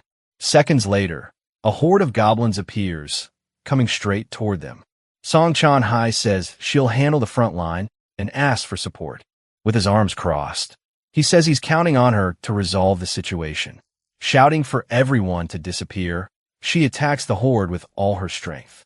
The monsters get startled, and in the next moment, we see the girl holding one of the goblins with her hand. Looking around, she notices something, not understanding anything. She wonders why some of them weren't affected, until Kim reminds her that there was rule limiting short-range damage. Determined, she says she'll eliminate each of them one by one. Now, watching from afar, he remembers that her mana reserves are impressive. Within relentless fighting style, she unleashes a non-stop sequence of attacks. Her mana is on par with that of veterans, but he still notices a flaw. He realizes her control still needs a lot of work and more training. Because of that, she ends up using brute force instead of focusing on technique, but a goblin takes advantage of a gap at her defense and manages to escape from her. Seeing the creature get past, she desperately screams for help and support. The goblin then charges and leaps toward Kim Ho to attack. Quickly, he grabs the creature by the neck, stopping the attack instantly. Throwing the creature aside, he easily gets rid of the danger. She then shouts, asking what he's doing, but he reminds her of her task, asking her to stay calm. He assures her that he'll protect the goddess statue no matter what. Frustrated, she just tells him to defend the statue properly, and that's it. He then explains that holding the defense for 10 minutes should be enough. Suddenly, an explosion breaks through the wall, surprising the girl in the middle of the fight. Unable to believe what she was seeing, she shouts that it can't be true. Then a stronger goblin appears, asking if the situation isn't unfair. Seeing the danger, he says he'll handle it, and she tells him to go already. But before he moves, another group of goblins appears in the hole. Realizing their level, he prepares a new spell to deal with them all. Using his wind power, he eliminates the monsters that came through the wall. She wonders how he did that, but he goes back to focusing on the task. Annoyed, she complains that the monsters keep getting past her defense one by one. To resolve the situation, she uses her skill and attacks the goblin. Seeing the attack fail, she remembers the combat restriction and panics. Then two goblins take advantage of the opening and manage to get through. Kim notices that by focusing too much on the first one, she ended up forgetting her back. And because of that, he realizes Hai still had a lot to learn. With the defense open, the goblins destroy the statue, and they fail the mission. Unable to believe the result, she stands there, unable to accept it. Appearing, Guyon comments that it wasn't bad for a first attempt, then says that while they rethink things, the other team will begin, and that moment they return. And the other group comments that they came out earlier than expected. Guyon turns to her partner, warning him not to get in her way, and the guy comments that she took the words right out of his mouth. Watching the duo, Kim Ho becomes interested in the synergy between their powers. Touching his shoulder, Hai approaches and says she has a question. She then asks if he had already expected their defense to break, noticing how calm he was. He replies that he just imagined something extra was about to happen at that moment. Explaining further, he says that with that commander, the test wouldn't be so simple. But she questions him, saying he seemed far too cautious even with the situation. Revealing his plan, he says he held back to analyze her stuff. Calling his mindset lazy, she asks if he couldn't put in more effort. He then remembers the girl's word from last time and comments that she had said something similar before. Kim then asks if she hadn't said something about her grandfather being the Thunder Lord, which surprises her that he remembers. With a smile, she's happy that he's so well informed about her idol. Seeing how excited she is, he decides to speed up the discussion so they can come up with a plan already. Admitting that he was passive, he suggests they focus on what to do from here on out. He then asks if she can handle the goblins that occasionally slip past her. Offering help, he says he'll take care of whoever gets through until they have more information. She comments that he's being reasonable, but he reminds her that she needed a ticket. Then the girl asks whether the credit wasn't hers for convincing Somi. At that moment, Kim changes the subject and comments that Hyun asked him to thank her for everything. Trying to win a favor, he asks for a ticket, but she shouts that it wasn't him. Looking away, he notices that the other duo had already finished the test too. Analyzing the time, he sees that the other duo managed to last much longer than they did. Thinking about that, he concludes that she has every right to feel deceived. Worried, she asks what happened, but the girl tells her to forget about it. With looks of rivalry, the two girls start provoking each other right there. Then Hong Yanhua gives a confident smile, showing that she won't make it easy. With a determined look, she says she's really hoping for a victory now. Back at the temple, Hei asks for Kim's cooperation, and he in turn assures her that he'll take care of the monsters that get past her. Asking her to cover one side, he points to where she should position herself. Curious, he asks what the plan is, and she says she'll do something different. Thinking of a strategy, she plans to use an area spell to deal continuous damage. With her hands on the ground, she then creates a large field of lightning around them. Just then, the first horde of goblins finally appears on the battlefield again. Seeing the magic on the ground, the monsters stand still and confused, not understanding anything. Then they run toward the circle. With a confident smile, she says the spell is already ready and activated. Being electrocuted, the goblins can no longer move across the battlefield. Watching the tactic, he realizes that she uses her mana to make up for the control. Even without dealing damage, the spell is enough to leave the monsters very slow. Seeing that she found a way, he decides to focus only on his side. Looking at the wall, he notices that the same hole from before reappears. When the wall breaks, he gets ready to deal with the goblins that emerge. Apologizing, he jokes that that side is permanently closed to visitors. Then he tells the monsters to use the main entrance if they have any business. With the statue intact, they easily pass the 5-minute defense mark. At that moment, a new obstacle appears, and he had already been expecting something like this. Hai comments that she has a terrible premonition, and Kim thinks Jaeyoung really was cruel. At that moment, we see that it was a goblin boss who would normally only appear at the very end. Suddenly, the temple pillars begin to tremble with a mysterious force. Facing the elite monsters, she prepares for the battle that was coming.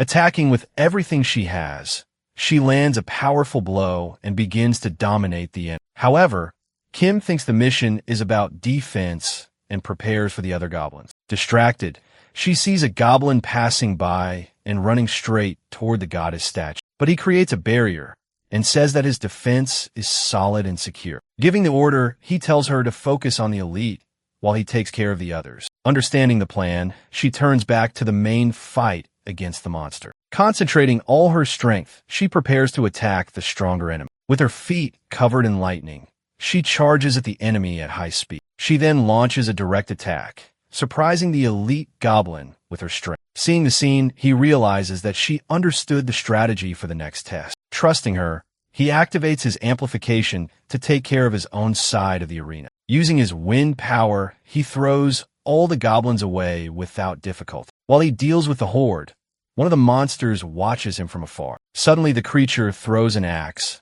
but he stops the blow with his magic. With a smile, he notices that his special ability was activated by the attack. He is surprised because he did not expect the goblins to be that intelligent. Meanwhile, her fight against the elite continues, making everything more complicated. Shouting that she's going to end this, she prepares her final attack against the monster. But the goblin strengthens itself with a dark energy, suddenly blocking the attack. Barely dodging, she sees the monster's attack pass right by her at high speed. The blow then hits the goddess statue, destroying the target completely. With the statue in pieces, they fail the mission once again, saying it was close. He says they just need a few small adjustments. Noticing her frustration, he does not know what to say next. With a shaken expression, she makes it clear that generic comfort will not help. Shortly after, the mentor ends the session and tells everyone to review the replays. Looking at the students, she finally says that everyone is dismissed for today. As everyone leaves,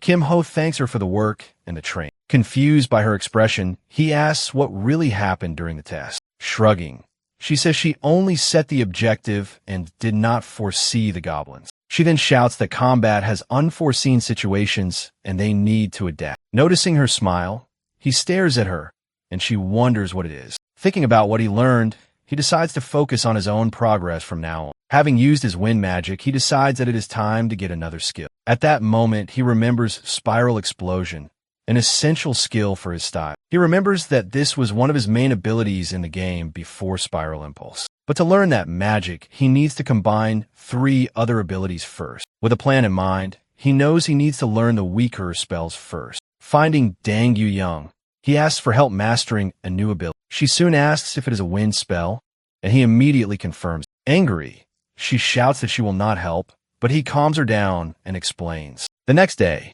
Han, Somi calls Song Tron he to eat a sandwich. Approaching the table, she praises the food and gets ready for lunch. Suddenly, Kim Ho appears and places his tray on the table with him. Explaining why he came, he says he thought they could discuss the test over lunch. Excited, Han, Somi invites him to sit down, and Songtron he agrees right after. He then asks if she reviewed the replay, and she says the structure was good. Taking a bite, he asks if the problem is only dealing with the elite monster. Noticing his tone, she says he seems to have some alternative in mind. He then asks if she remembers what happened before the monster attacked the statue. Recalling the scene, she finally realizes that there was an important detail before the attack. Eating a snack, she says there was a roar and a movement, and he agrees. After the explanation, he tells them to watch the enemy's movements carefully. Then she gets up saying they'll go ahead and see each other later. With a wink, he says goodbye and tells them he'll meet them later. More excited now, the two turn around and look at him with a smile. Back in the arena, they wait for their turn to enter the test again. They notice that the other pair was taking longer than expected. Confidently, Kim says they can pass if they take care of the elite goblin. Seeing the time run out, the other pair finally manages to complete the difficult challenge. They then leave the arena, looking quite satisfied with their result. Seeing her rival ahead, she gets irritated, but he tells her to relax. Determined, she tells them to get in there already and finish the test once and for all. Starting the new attempt, she activates her lightning field once again. She then charges at the horde of goblins, rapidly approaching. With a shout, she strikes the first goblin with a very strong blow. Next, she attacks another goblin, showing all her agility in combat. Warning that there's no escape, she traps one of the monsters with her light. Standing in the middle of the field, she keeps the enemies under control with her magic. Watching from afar, he notices that her accuracy has improved a lot since the first time. Suddenly, the elite goblin appears again, growling and ready to fight. Seeing the monster, she says she finally found it and prepares to attack. She then says she'll finish it quickly and asks him to provide cover. Readying her hand, she concentrates a large amount of lightning for the attack. With a powerful strike, she hits the elite goblin with all her strength. He realizes that her strategy is good, but questions whether she can be fast enough. In any case, he says his job is to provide support until the end. Watching the other monsters, he notices that they also seem to have a plan. Seeing them spread out, he understands that they want to surround the statue from a distance. Then one of the goblins throws its weapon toward the goddess statue. Even while blocking several attacks, one of the axes manages to get past it. The blow hits the statue, causing 8% damage all at once. With a smile, he realizes it won't be as easy as it seemed at first.